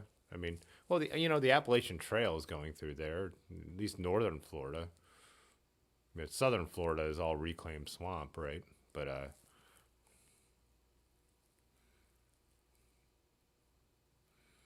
oh, for Funk Bottom, Lanky was saying one loop of so Funk Bottom it's a double loop to do the 200K for those of you who aren't from around here.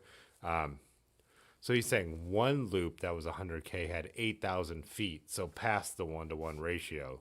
So what 100K is 66 miles, 8,000 feet of elevation. So yeah, that's insane. Lanky says he has no endurance, but what is Cat 5 is what is that a 30-minute or a 45-minute race? I can't remember for cyclocross. So it's not super super long. Oh, nice. This is the best thing about this channel is people making other people aware of stuff they might not know about. So like Broadford, reiterating the cyclist gravel YouTube channel has lots of gravel in northern Florida. I think I clicked over to that once when someone shared a video, but I need to go up and subscribe to that so I could check that out too.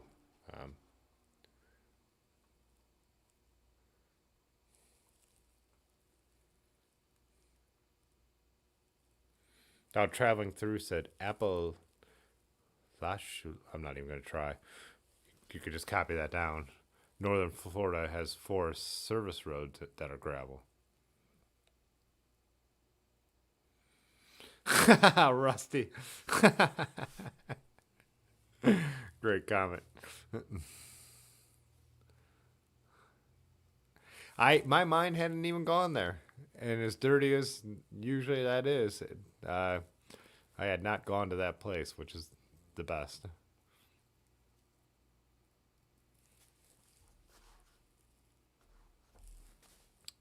It's 10:34. I think I'll be cool going till keep it short tonight, but going to 11. I completely do have to piddle, so I think we'll do the piddle break video. Yeah, I'll go till 11. We're having a good chat. Haven't even. Yeah, 20 people hanging out. Why not? So, Alejandro says. Maybe up there you could see. Oh, he's in Tampa Bay. I've only ever flew in and out of Tampa Bay. I've never spent any time there. My family lives in Sanford, which is just outside of Orlando. And when I go down there, I hadn't seen a ton of cycling, like great cycling down there. I know there are some bike paths that the one guy I'm friends with on YouTube, and so is traveling through. Posts lots of ride videos down there, but so I guess I haven't thought about northern Florida for riding. All right, Summit. All right, Lanky. We'll see you guys. All right, let's pedal break, and then yeah.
What were you guys talking about?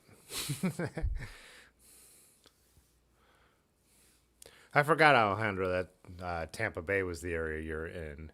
When do you go back to Spain then? Like, what is your, and we might have talked about this too, I just totally forgot. What is your time frame between switching between the two? Or is it not seasonal? It's just when it works out? Or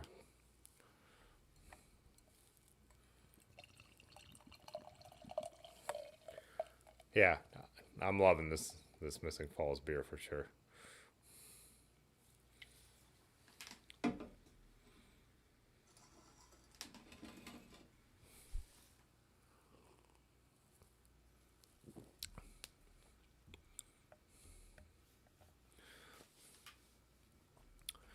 What are you guys, Pudgy? What are you talking about with Rusty on trading bikes? Is he going to buy one of your? Where am I missing that?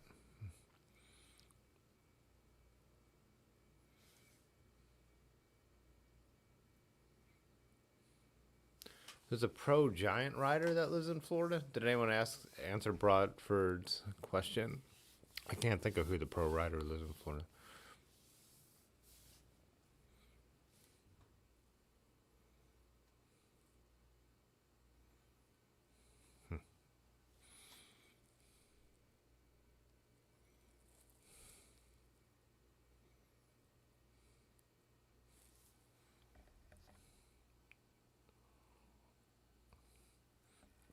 Clint Gibbs and Florida Gravel Biking are good resources. Nice.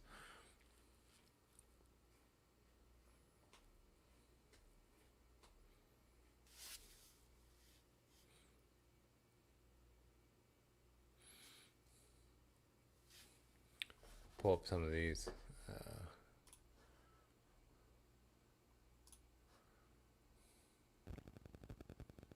Alejandro had his. Alejandro.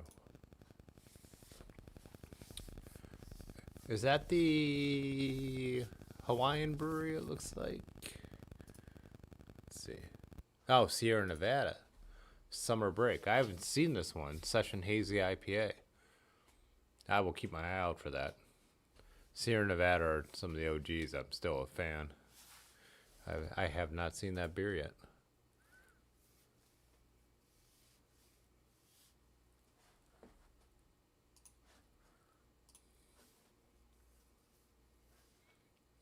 Oh, Blackball's got his peek up photo here.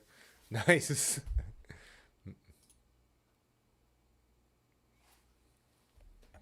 Panasonic. Yeah, that's a classic cap too, right?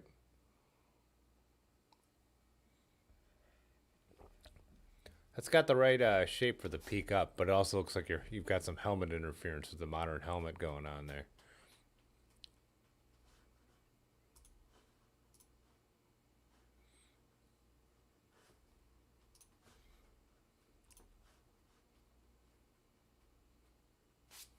Oh, traveling through made it into the Discord. Awesome.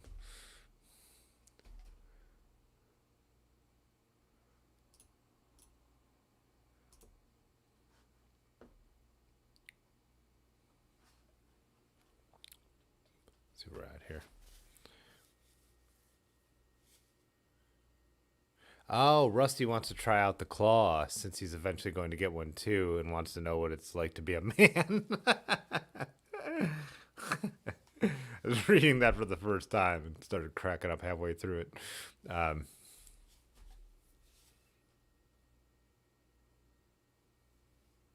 oh, so Alejandro was saying he's usually all summer, fall, and early winter in Spain, but this summer, due to COVID, he's delayed on returning, so he'll go back in mid-July. Gotcha. Interesting. Yeah.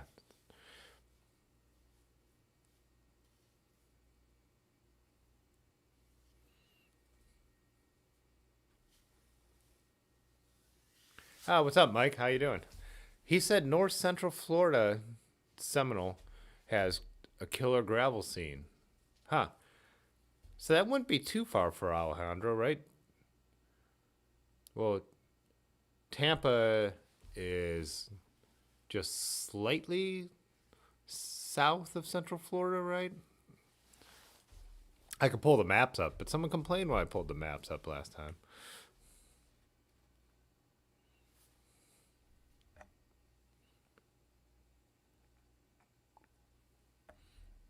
Rusty, where'd you post which? Oh, there we go.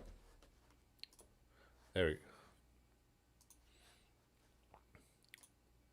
That's, yeah, that cap rules.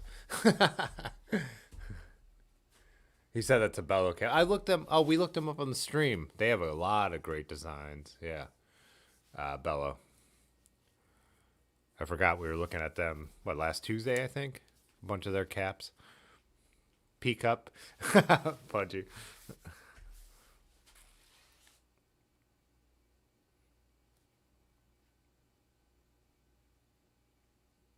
Oh, Pudgy said Florida has a hugely underrated gravel scene. Interesting. I think I know I know I told the story when I started streaming, but in April of last year, I had got hired to shoot a convention for a huge corporation and or for their national or their international retreat in Orlando. It was a week long gig. My days were going to be 6 hours. And they came up with a flat fee to pay me that was totally worth my while. My travel was covered, my food was covered, obviously hotel, all expenses covered. And I was going to be in Florida for a week. And again, like I said, I have relatives in Sanford, so I was going to extend the trip and hang out with them. And obviously, COVID canceled that, and that was like a huge bummer because I was going to do all that research to be like, how do I run a bike for the week since we'll be done early enough that I could go ride? I was going to have to do some editing in the evening for this trip. Like there were certain things they were going to want for social and all that kind of stuff, but the main editing was going to be after the fact. So really, I was going to have 6 hours of shooting a day, maybe an hour of work, which I probably would have done during dinner, and then I would have been like free to explore and see if there's any biking around there in Central Florida. That was totally what I started to look up. And then I remember when I got the call and I'm like, yeah, I expected this phone call to happen, and then all my events got canceled right after that. But I remember feeling so much worse for the guy who I had talked to, and this is what he does for a living, like setting up giant stages and tents and organizing this kind of stuff. I'm like, that kind of overhead, like, how do you deal with a year like that? I mean, so anyways, but I remember being like, this is a personal bummer for me, but a massive bummer for, other people, right?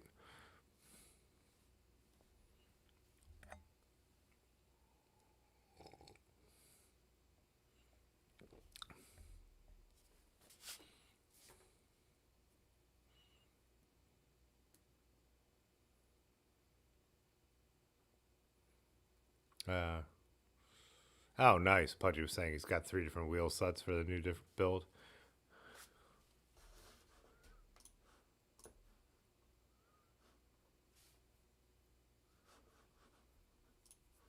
Should we pull up?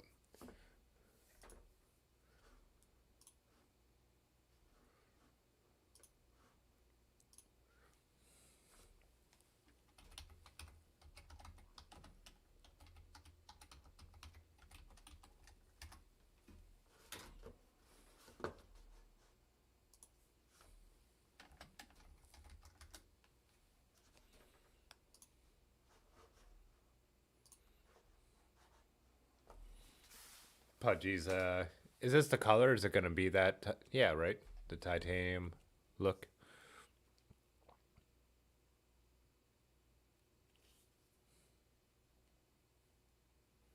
Alejandro was saying the Withlacuchi, the Withlacuchi trail's super nice, and with some point there's a mountain bike trail area. Huh, not far from Sanford. So yeah, see, I would have been in there and I would have been doing all that research and definitely riding it. But now that we can travel again, I do want to get back down to see my Florida cousins. So my mom's sister moved to Sanford in the late 70s. So when I was growing up, that's where we would spend our spring breaks and stuff like that, drive down to Florida.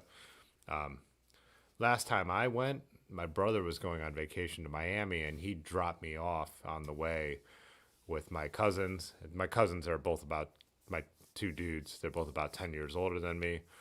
But we went out to the beach, like New Smyrna is one of the closer beaches, Daytona. If you're driving out to the Atlantic from there, stuff like that.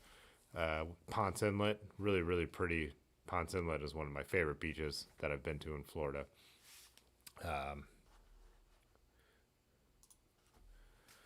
Yeah, and we even stayed on, my cousin has a 40-foot sailboat anchored in the intercoastal, I believe near New Smyrna.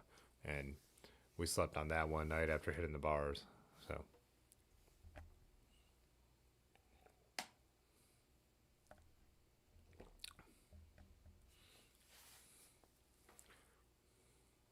Oh, so Pudgy, you're going to run the whiskey fork. Nothing wrong with the whiskey fork, right? Florida cousins? Do you mean wife? I think I actually have. That's when I was really getting into photography and realizing it's totally what I wanted to do. I mean, I loved photography in high school. Like I said, the darkroom, doing that is like what really turned me on to photography. But when I was there in 2007, my cousin was a professional photographer and worked with a professional photographer at the time. And I was starting to teach myself off camera flash and all that stuff. He took me to the photographer he worked with studio and stuff like that. It was really, really cool. Really great learning experience. It still took me a number of years to go pro after that. But, oh yeah, I do have. So I was on Flickr then. So that's my cousin Pete. And his kids, wow, look how young they are there. This is out at Rock Springs. You could go, basically a spring with manatees, and you rent tubes. You go up to the top, and you just cruise down it. This is on the little, they call it a dinghy. That's how we get out to his sailboat. Yeah, so there's a sailboat anchored. We slept there the one night. I also did a race with him on a small sailboat. These must be like, I don't know my boats that well, 10 to 15 feet. It's his wife, Cindy. And we were his crew, and we were clueless, and we just tried to do what he said, and we lost the race. We were the last people to come in and finish.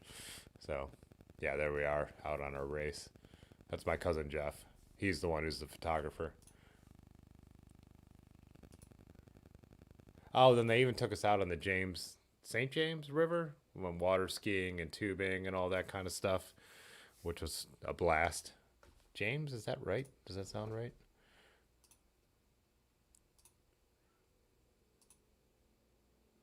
This is Daytona Beach. I drove out to Daytona Beach for one of the days. So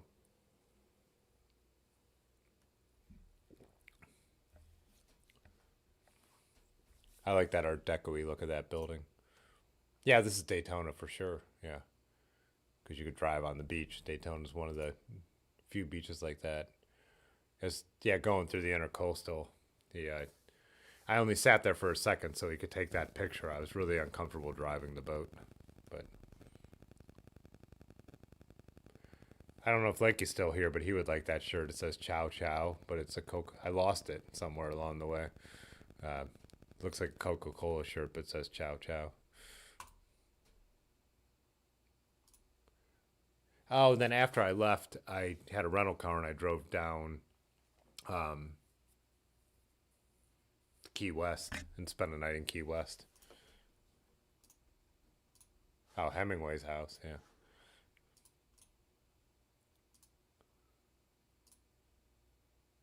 Totally wasted camping in Key West. Self-portrait, totally wasted camping in Key West. Bahia Honda Key. I was St. Augustine. Yeah, right outside St. Augustine. Why didn't I take any pictures in downtown St. Augustine? Who knows? Anywho.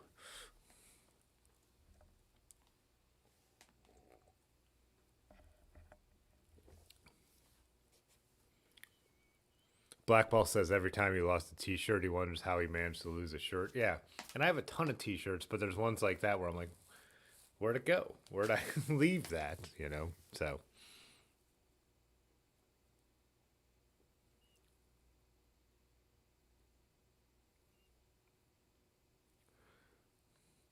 Rusty, I don't know what that means. I assume it's a joke, but you might be serious, and either way, I don't know what it means. Rusty says living out there, he'd want the Bo Jackson, but in Ohio, that might be unnecessary. What are my snow tires on my vintage Trek? And again, I'm looking at it right here.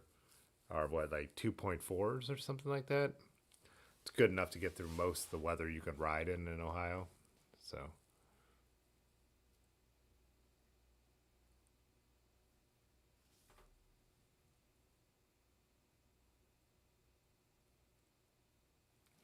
I agree with that, Pudgy. He said if you need more than 2.5, you should just be on a mountain bike, or you just need to be on a mountain bike. Yeah, absolutely. To me, I just feel like there's a limit to what I want my gravel bike to be, but that's all different for everyone, so.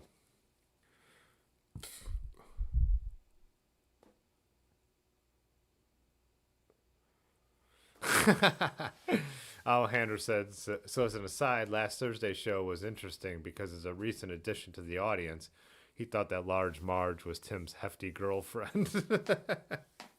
Yeah, no, Large Marge is like my best riding buddy. Well, probably just my best buddy, but yeah.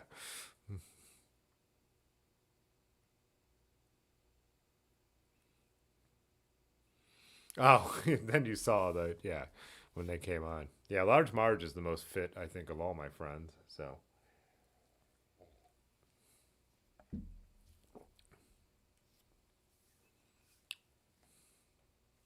So Large Marge has always used aliases. I think he started using them because he got busted for, not busted, but kind of called out on like what, spray painting some stuff or throwing some fireworks, something like that. Some typical Large Marge thing. And so why he picked that as his alias, I can't remember because he's been through a number of them. But coxswain is the front of the boat calling the stroke cadence. Okay. Yeah. Yeah, well, we were sailboating, so. Was I kissing Aaron on the show last Molnar on the show last week? Don't even remember. That show got a little crazy. That show was crazy from the beginning. Ryan did a good job. I know you guys were giving me shit, but he's a super interesting dude. But yeah, we were already over the peak of the drinking too much. Yeah.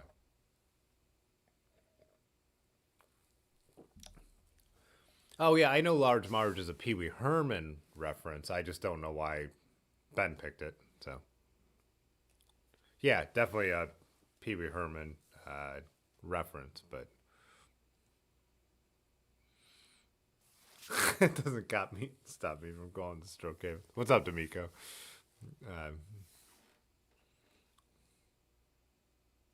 I gave her a smooch. Yeah.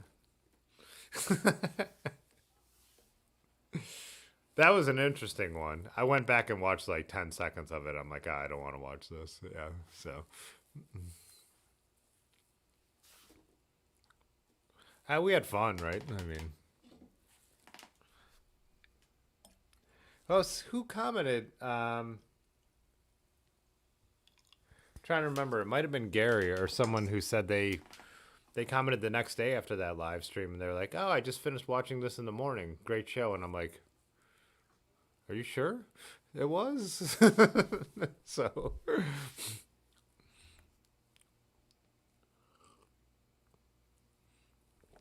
Oh, D'Amico said, just chilling.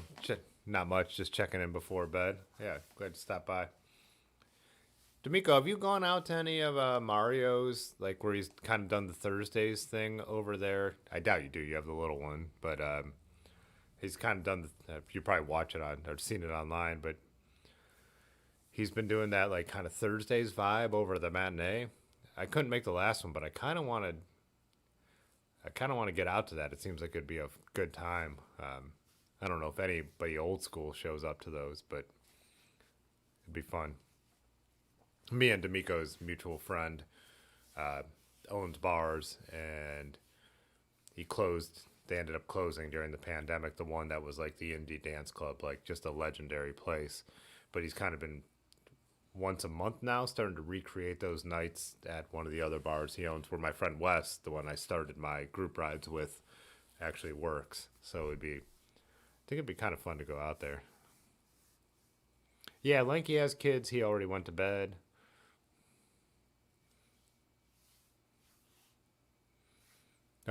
Yeah, D'Amico said if it starts early enough, he'd be down. Yeah, I don't know what time. I need to go back and look at the photos he posted. Mario posted D'Amico, because same thing with me. If it's like Thursday's timing, if like people aren't dancing till 1:00, no goddamn way. But if people are dancing at 10:00, I could stretch myself till midnight to have a good time. So. And then make Large Marge drive me home because he lives right around the corner. And when I say make, he's like, he'll be like, if you get another drink, you get yourself home on your bike.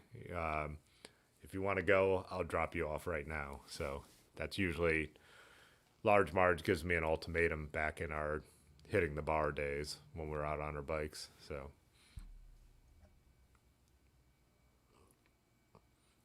Oh, Alejandro was talking about, yeah, Ryan, who was on last week, his Rome story about his driver who had no clue. Like, I don't know if I brought this up in the interview, but it reminds me of Videocracy. Rick Urbanovsky super chatted $4.99. The brim on my bike hat is droopy.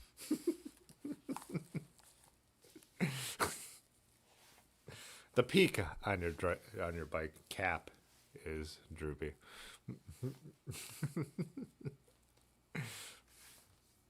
Yeah, Ryan was so angry about that. And it's funny, like, when he was telling that story, like, when he's, like, kind of drunk, too. Well, kind of drunk, totally drunk. But about, like, yeah, it's Idiocracy. Like, someone, like, Rome? What would I know that for? Like, I don't know. Like, the main turning point in Western civilization? I don't... Yeah. You could take it on a comedy tour if the chemistry gig doesn't pan out. Yeah. So when we woke up in the morning, I might have said this on Tuesday, I woke up and I had to shoot, so I started to get ready. And it wasn't super early, but, I mean, it was, 9 o'clock maybe. And I didn't know if he would still be down here, because, like I said, I built a little spare bedroom back in the corner. Rick stayed there. And so... come down the stairs, and maybe you heard me upstairs getting ready. He was like kind of moving around. He's like, and I'm like, do you need a ride home? I was like, oh, I was walking over to the hospital. I just had a quick shoot over there that I didn't even need to get in my car for. And he was like, I think I'll be all right. And I'll really be back in like 15 minutes, and I could drive you home if you want. But no, he rode home. But I saw he's only posted one ride on Strava since, and he titled it like "Ugh." So.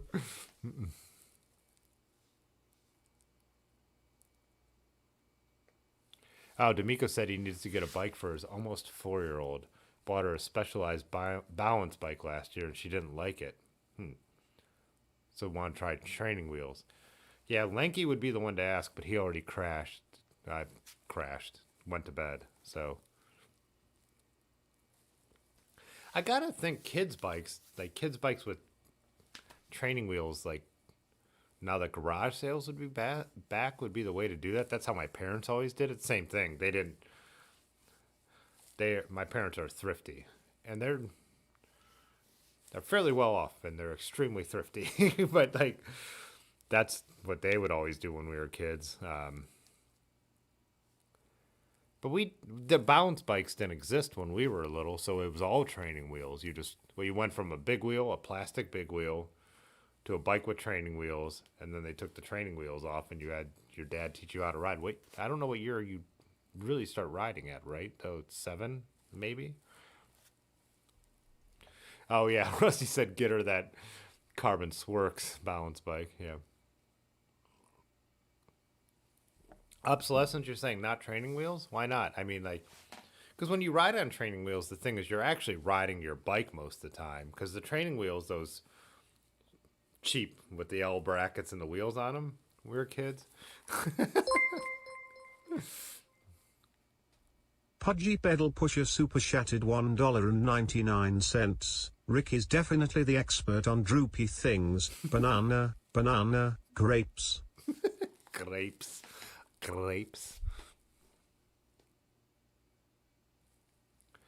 Yeah, D'Amico, she didn't want to ride that POS. She was like, steel is not real. I need some carbon. Yeah. Oh, Mike has kids. I totally forgot. Oh, he retracted his message.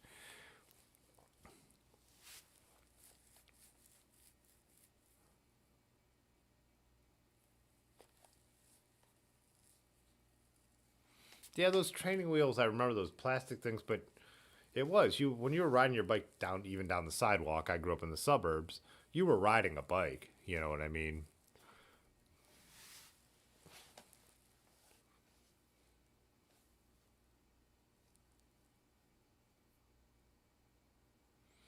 I was hesitant. So D'Amico said experts say that the balance bike is quicker way to a two-wheeler, but your daughter's a bit hesitant. I'm sure, again, like anything else, like talking about bikes as adults, we're all different on what we want to ride, but and what we're comfortable on.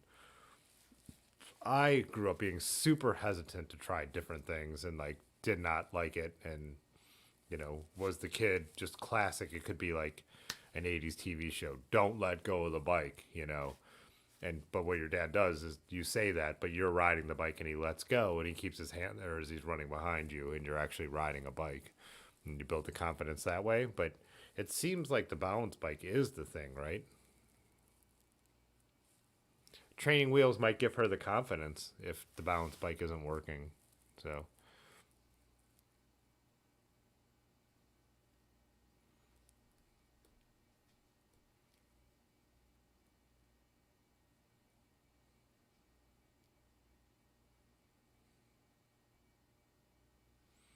good. I'm glad we're making another connection.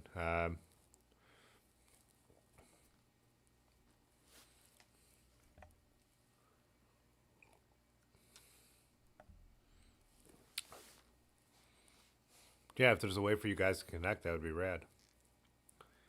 Yep. Static shock? Is that shocking?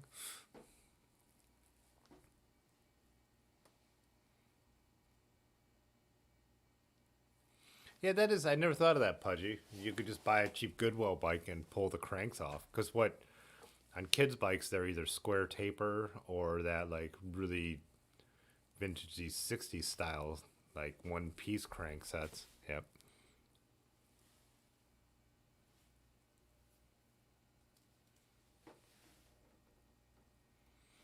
Again, asking me any advice about kids is ridiculous. I remember I think I told this, but I went to pick up my nephew who is now 19. He's going to college for his second year next year. Insane. But I went to pick him up from school when he was out in elementary school. No one else was available. They're like, "Can you pick Zane up from school?" I go to pick him up from I want to say Fairlawn Elementary, but Judith Resnick School. And I said to him, I'm like, he goes to get in the back seat, and I was like, "Why get in the back seat? Sit up front with me." And like, he had this big smile on his face and gets in the front seat, and then I like find out later it's like kids aren't allowed to sit in the front seat. Like, I didn't know. Like I said, we used to fight over who got to sit on the armrest when we'd go over the Chesapeake Bay Bridge when we were kids. I was like, oh, I got old and didn't realize that like everything is different. Like car seats, I could never sat in a car seat. We didn't have car seats when I was a kid. That's how old I am now. Like, so, yeah. So balance bikes make sense. They're way better. They didn't exist when we were little. So.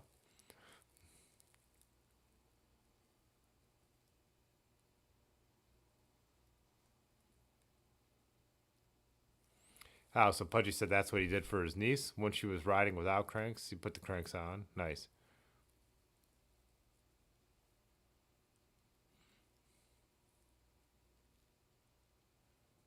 Oh, Pudgy was saying they're all that one piece, like curvy metal thing. Yeah, for sure.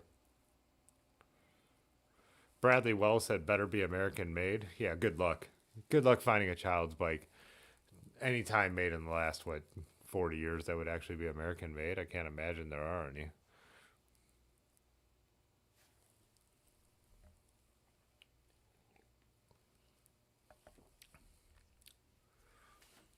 Yeah, D'Amico and Mike Holland, if you need me to connect you to, I can do that. D'Amico, if you reach out, I could give you Mike's Facebook information.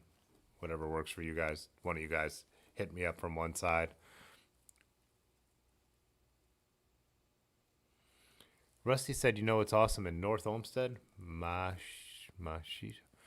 Olmsted is also where Fatheads is, right? Fatheads is in North Olmsted.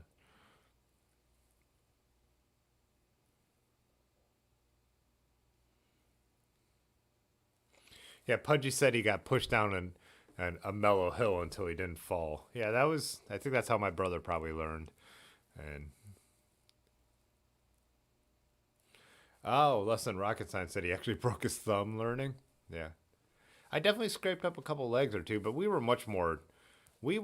brutal on the big wheels. We used to like go out, I lived by a cul-de-sac, and we would go out and like do like demolition derby style riding when we were kids. Even once I knew how to ride a bike, we would like take our little brothers and, well, my case, little sisters.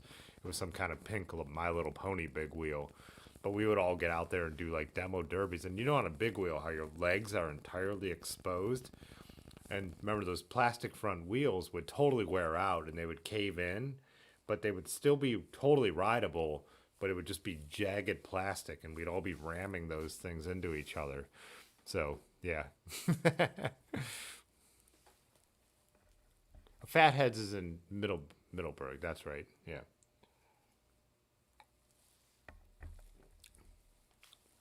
Keep hitting this mic wire with this beer.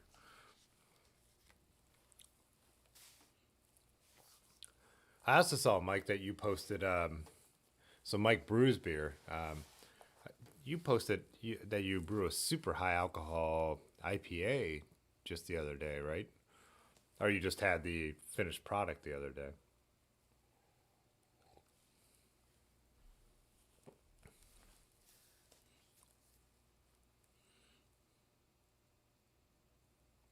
Well, I went through North Olmsted just the other day. I'm trying to think what else I've gone to up in North Olmsted. D'Amico used to live right behind in the neighborhood, right behind the studio.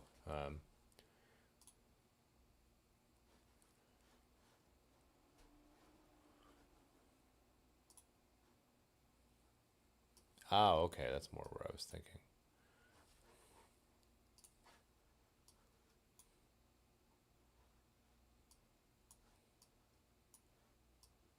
Oh, there's the barbecue you were talking about, probably. Oh, am I in Bing Maps? Bing Maps. Why does it have to zoom in so freaking far? Horrible. I always put in Google Maps. I'm not even touching anything. Why are you moving around? I can't deal with this Google Maps, it is.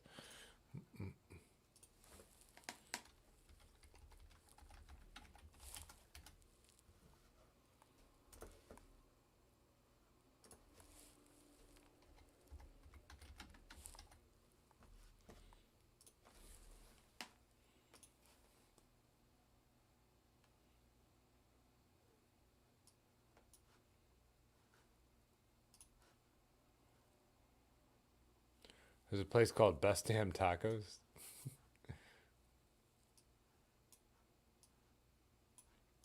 Oh, wait, isn't there the waterfall? Oh, there's a Fatheads right here.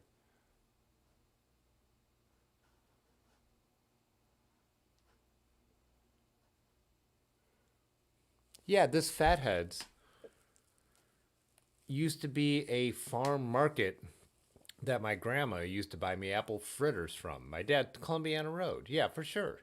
So where the Fatheads built their second brewery, they built a bar in Pittsburgh. They were just a bar. They weren't even a brewery. The Fathead started as a bar in Pittsburgh, then bought this old farm market called Danny Boy's. The first time I was in here, I was looking at these photos they had on the wall in here, and I was saying to my girlfriend, the one I had the house with, I'm like, this just feels and looks so familiar. It was a farm market called Danny Boy's on this corner. And yeah, my grandma used to get us apple fritters from there, my dad's mom. Oh, look, Danny Boy's Pizza.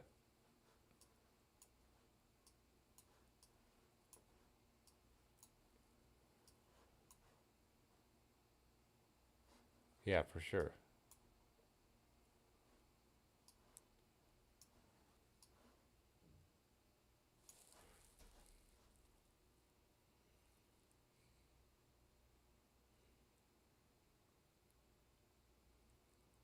Yeah, now they brew and bottle and can in Middleburg over by the airport.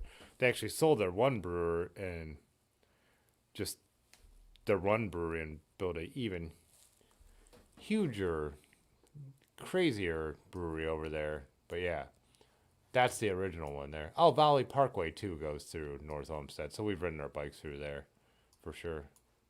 Oh yeah, is this Rocky River? Right. This is yeah Rocky River. Yeah, ridden my bike all on the paths through here, and oh yeah, this crazy area up here. That's right. Took me a minute, but I totally know North Olmsted. Yeah. Yeah, and so yeah, the original are the Rocky River reservations right there. Yeah.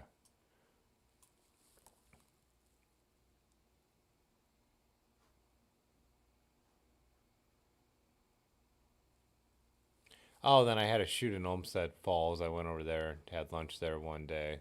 Yeah. Oh, the falls are over here. Yeah, for sure. That was fun. All right. See you, D'Amico. Thanks for dropping in. I'm glad you made a connection.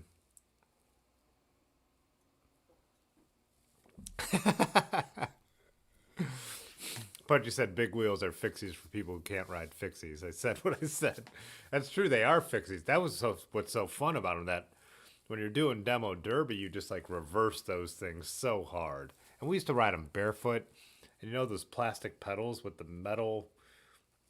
There were not even any bearings in those. I don't think it was just a plastic pedal stuck on a metal spindle, the crank. There was nothing else. It was just, but there was that gap, and it would like catch your foot. Horrible little things, yeah.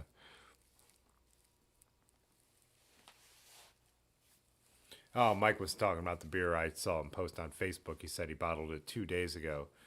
13%. Wow. Oh, Rusty used to teach at North Olmsted High School. Interesting.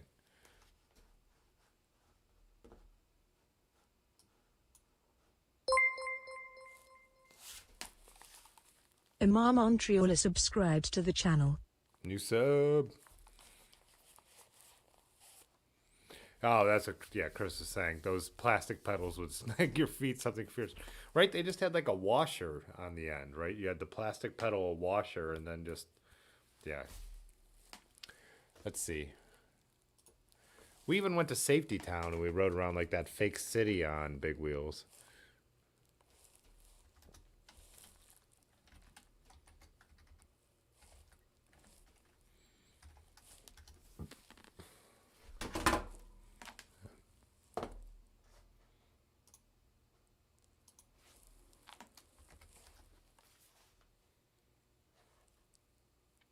Huh.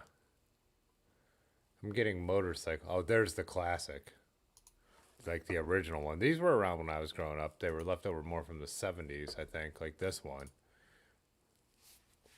was kind of the original big wheel.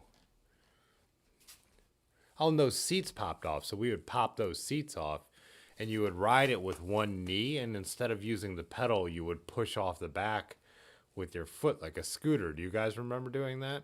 I forgot about the seat had the 3 placements. So as you grew, you would move the seat back. But if we weren't doing the demo derby thing, you would just pull those seats off and you would sit at the back and just like push like crazy.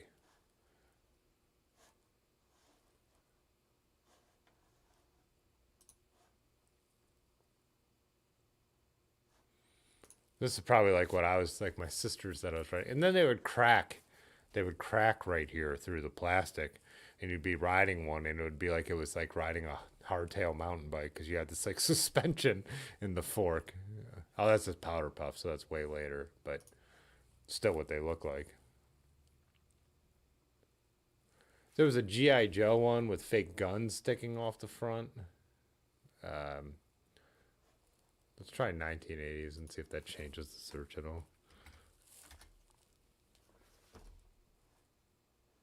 Oh yeah, stuff like this. That seemed like the coolest thing. Little windshield. Oh, Kit, this is the Knight Rider version, huh? It didn't get any bigger.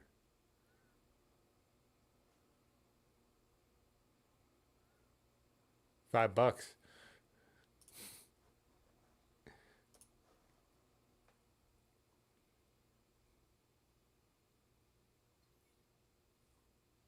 Strawberry shortcake. That might be what my sister had. Yeah. Only one photo. I remember the open spoke style, but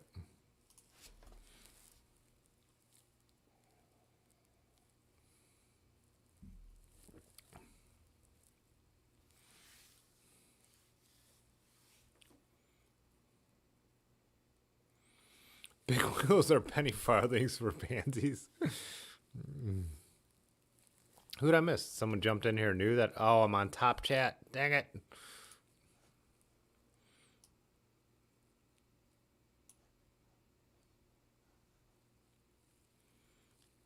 Sorry, we got a new guy and I totally missed it because I had this set to top chat, not live chat.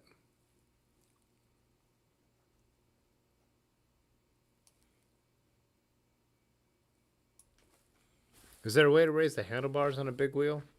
No, I don't think so. I think those are fixed. I don't think there's any way. They're garbage. They're plastic with a couple metal bolts through them where they need to be. I don't think there's a single bearing or anything like that. So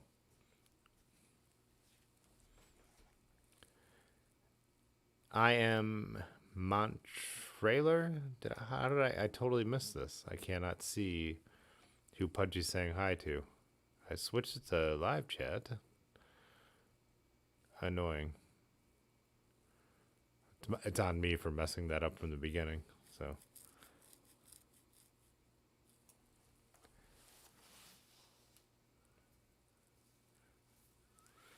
Mike Holland said he had a Knight Rider big wheel, broke his collarbone jumping shit on that bastard. Yeah. We were riding them when we shouldn't have been riding them anymore. Like I said, taking the seat off and pushing off the back, and that's when we would all really get hurt. So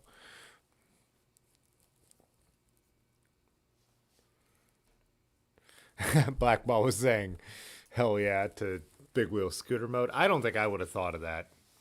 Yeah. I don't know how that popped in my head, but Alejandro said he had a crush on a girl because of her big wheel. I remember too, they faded. Must have been such cheap plastic. And plus they were, same thing we were talking about with like the old bikes. Like parents bought them from garage sales, so they already had some wear on them. Like if it was a pink one, it almost all looked white by then, or if it was a green GI Joe one, all the green had faded out of it. Like they were, God, just disposable. I mean, can you imagine how many big wheels are just sitting there in landfills right now? Like,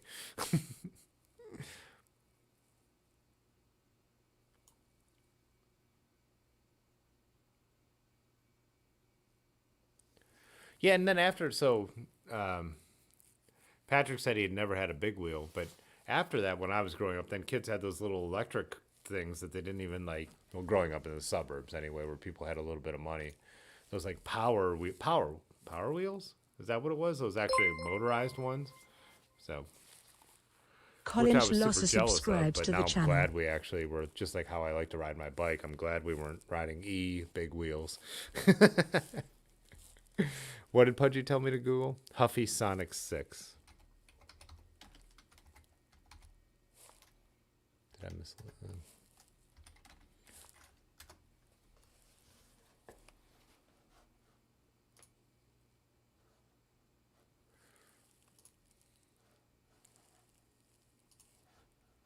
Oh yeah, look at that. Ooh.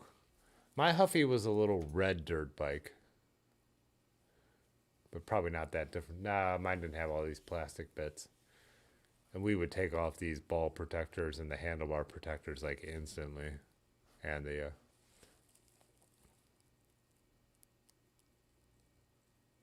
I need to look up the Green Machine too. What was the Green Machine? How do I Google that? Green Machine child's bike? Because Green Machine's going to bring up too much stuff.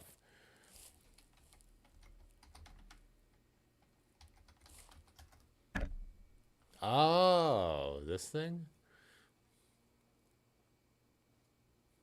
Which one would it be? There's some fancy stuff with like a real bike wheel.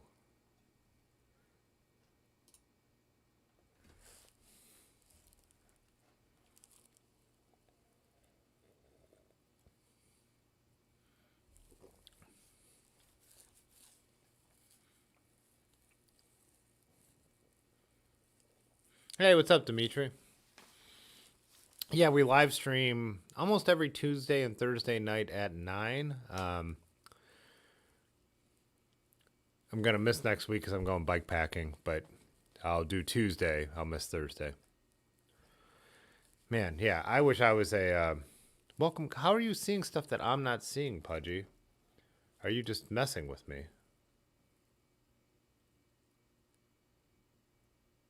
Live chat. All messages are visible. I'm missing messages. Even Pudgy, we were saying hi to Colin. I cannot see that message. So, sorry, Colin. Sorry, anyone I'm missing. I'm glad Pudgy is on top of it.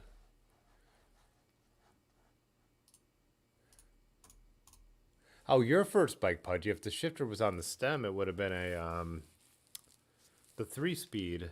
What were those called? Raleigh actually knocked them off, but the original ones were Schwinn. I had a knockoff version of that bike too. What are those called? Did anyone jump up on?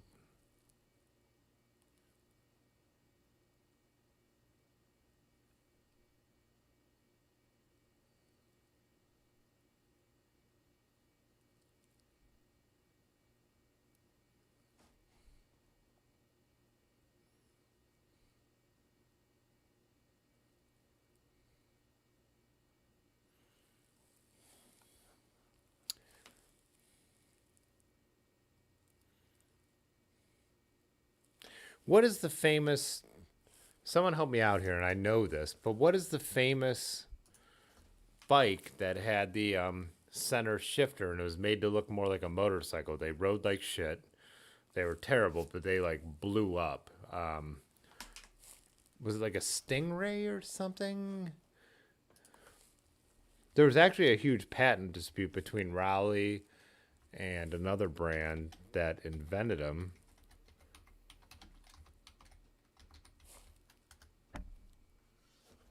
There it is.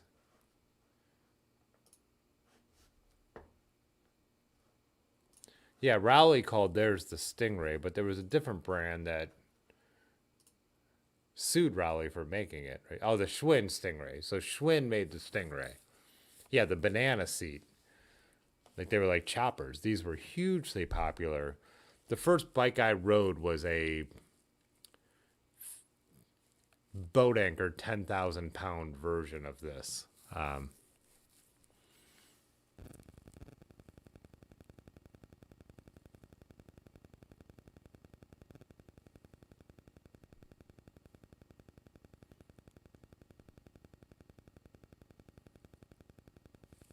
I'll let you guys talk about hockey because I know nothing.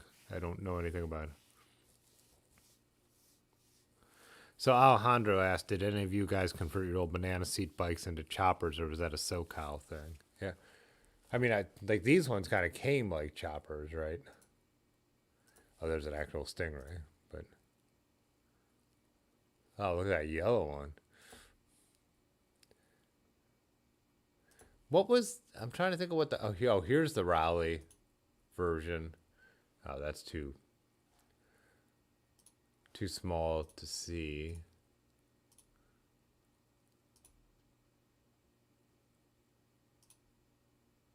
I think Schwinn sued Raleigh, if I remember correctly. Oh, Raleigh just called theirs the chopper, maybe.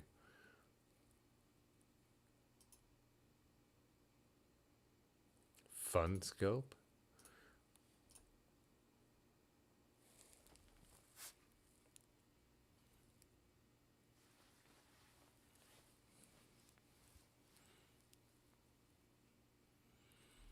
Pudgy said the Huffy Sonic 6 was a 6-speed that had the shifter on the stem.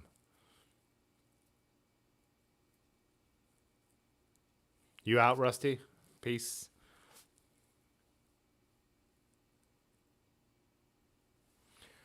Dimitri had a Diamondback BMX before upgrading it. Yeah, I had a Huffy BMX dirt bike. It was a red little Huffy, but I don't remember what the name of it was. It had a foot brake. So I'm sure it wasn't expensive because my parents were not. They just didn't spend a lot of money on that stuff. Oh, is this the Huffy version of the chopper? A Red Hot? Look at this thing. Oh, they said those stem shifters were super dangerous and horrible for kids. Like the bikes didn't ride well, they didn't handle well, nothing about that.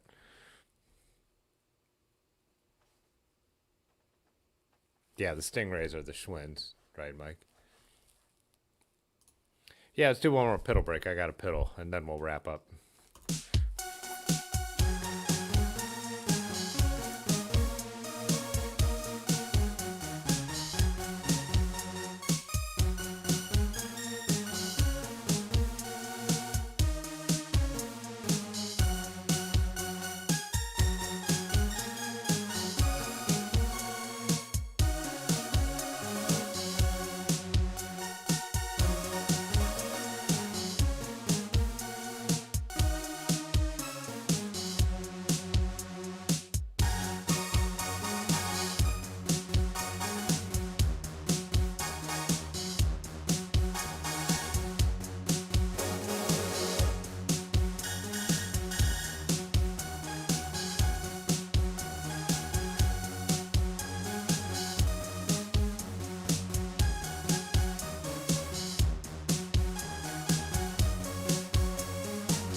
Yeah, it's been a while since the two piddle night.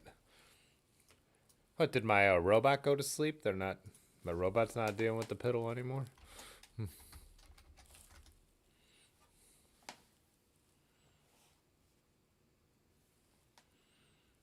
Oh, is tonight a supermoon night? I think it got cloudy here in Northeast Ohio.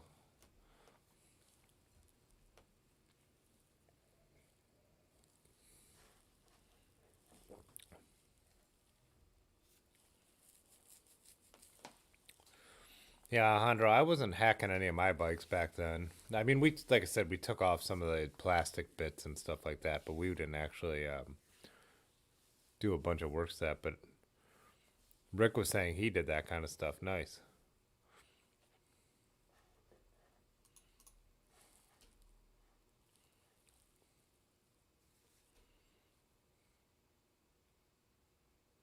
Broadford said he had a Schwinn with a banana seat and a solid rubber rear wheel. Wow. You out, Mike? Nice. Yeah, it's 11:30. I know I just double piddled before posting that, but I got to hit the hay too. I've got to get the work done tomorrow. I got to be productive on my own time.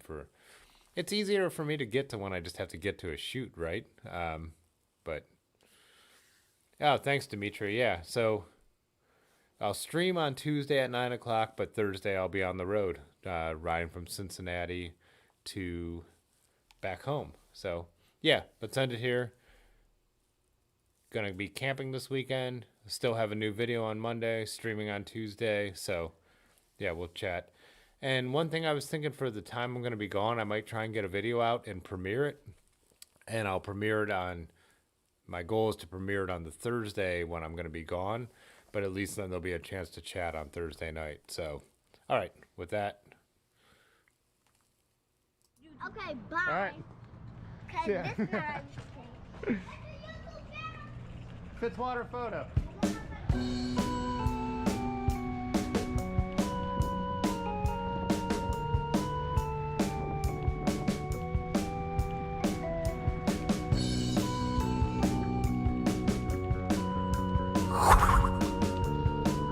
Alejandro Salazar J became a member.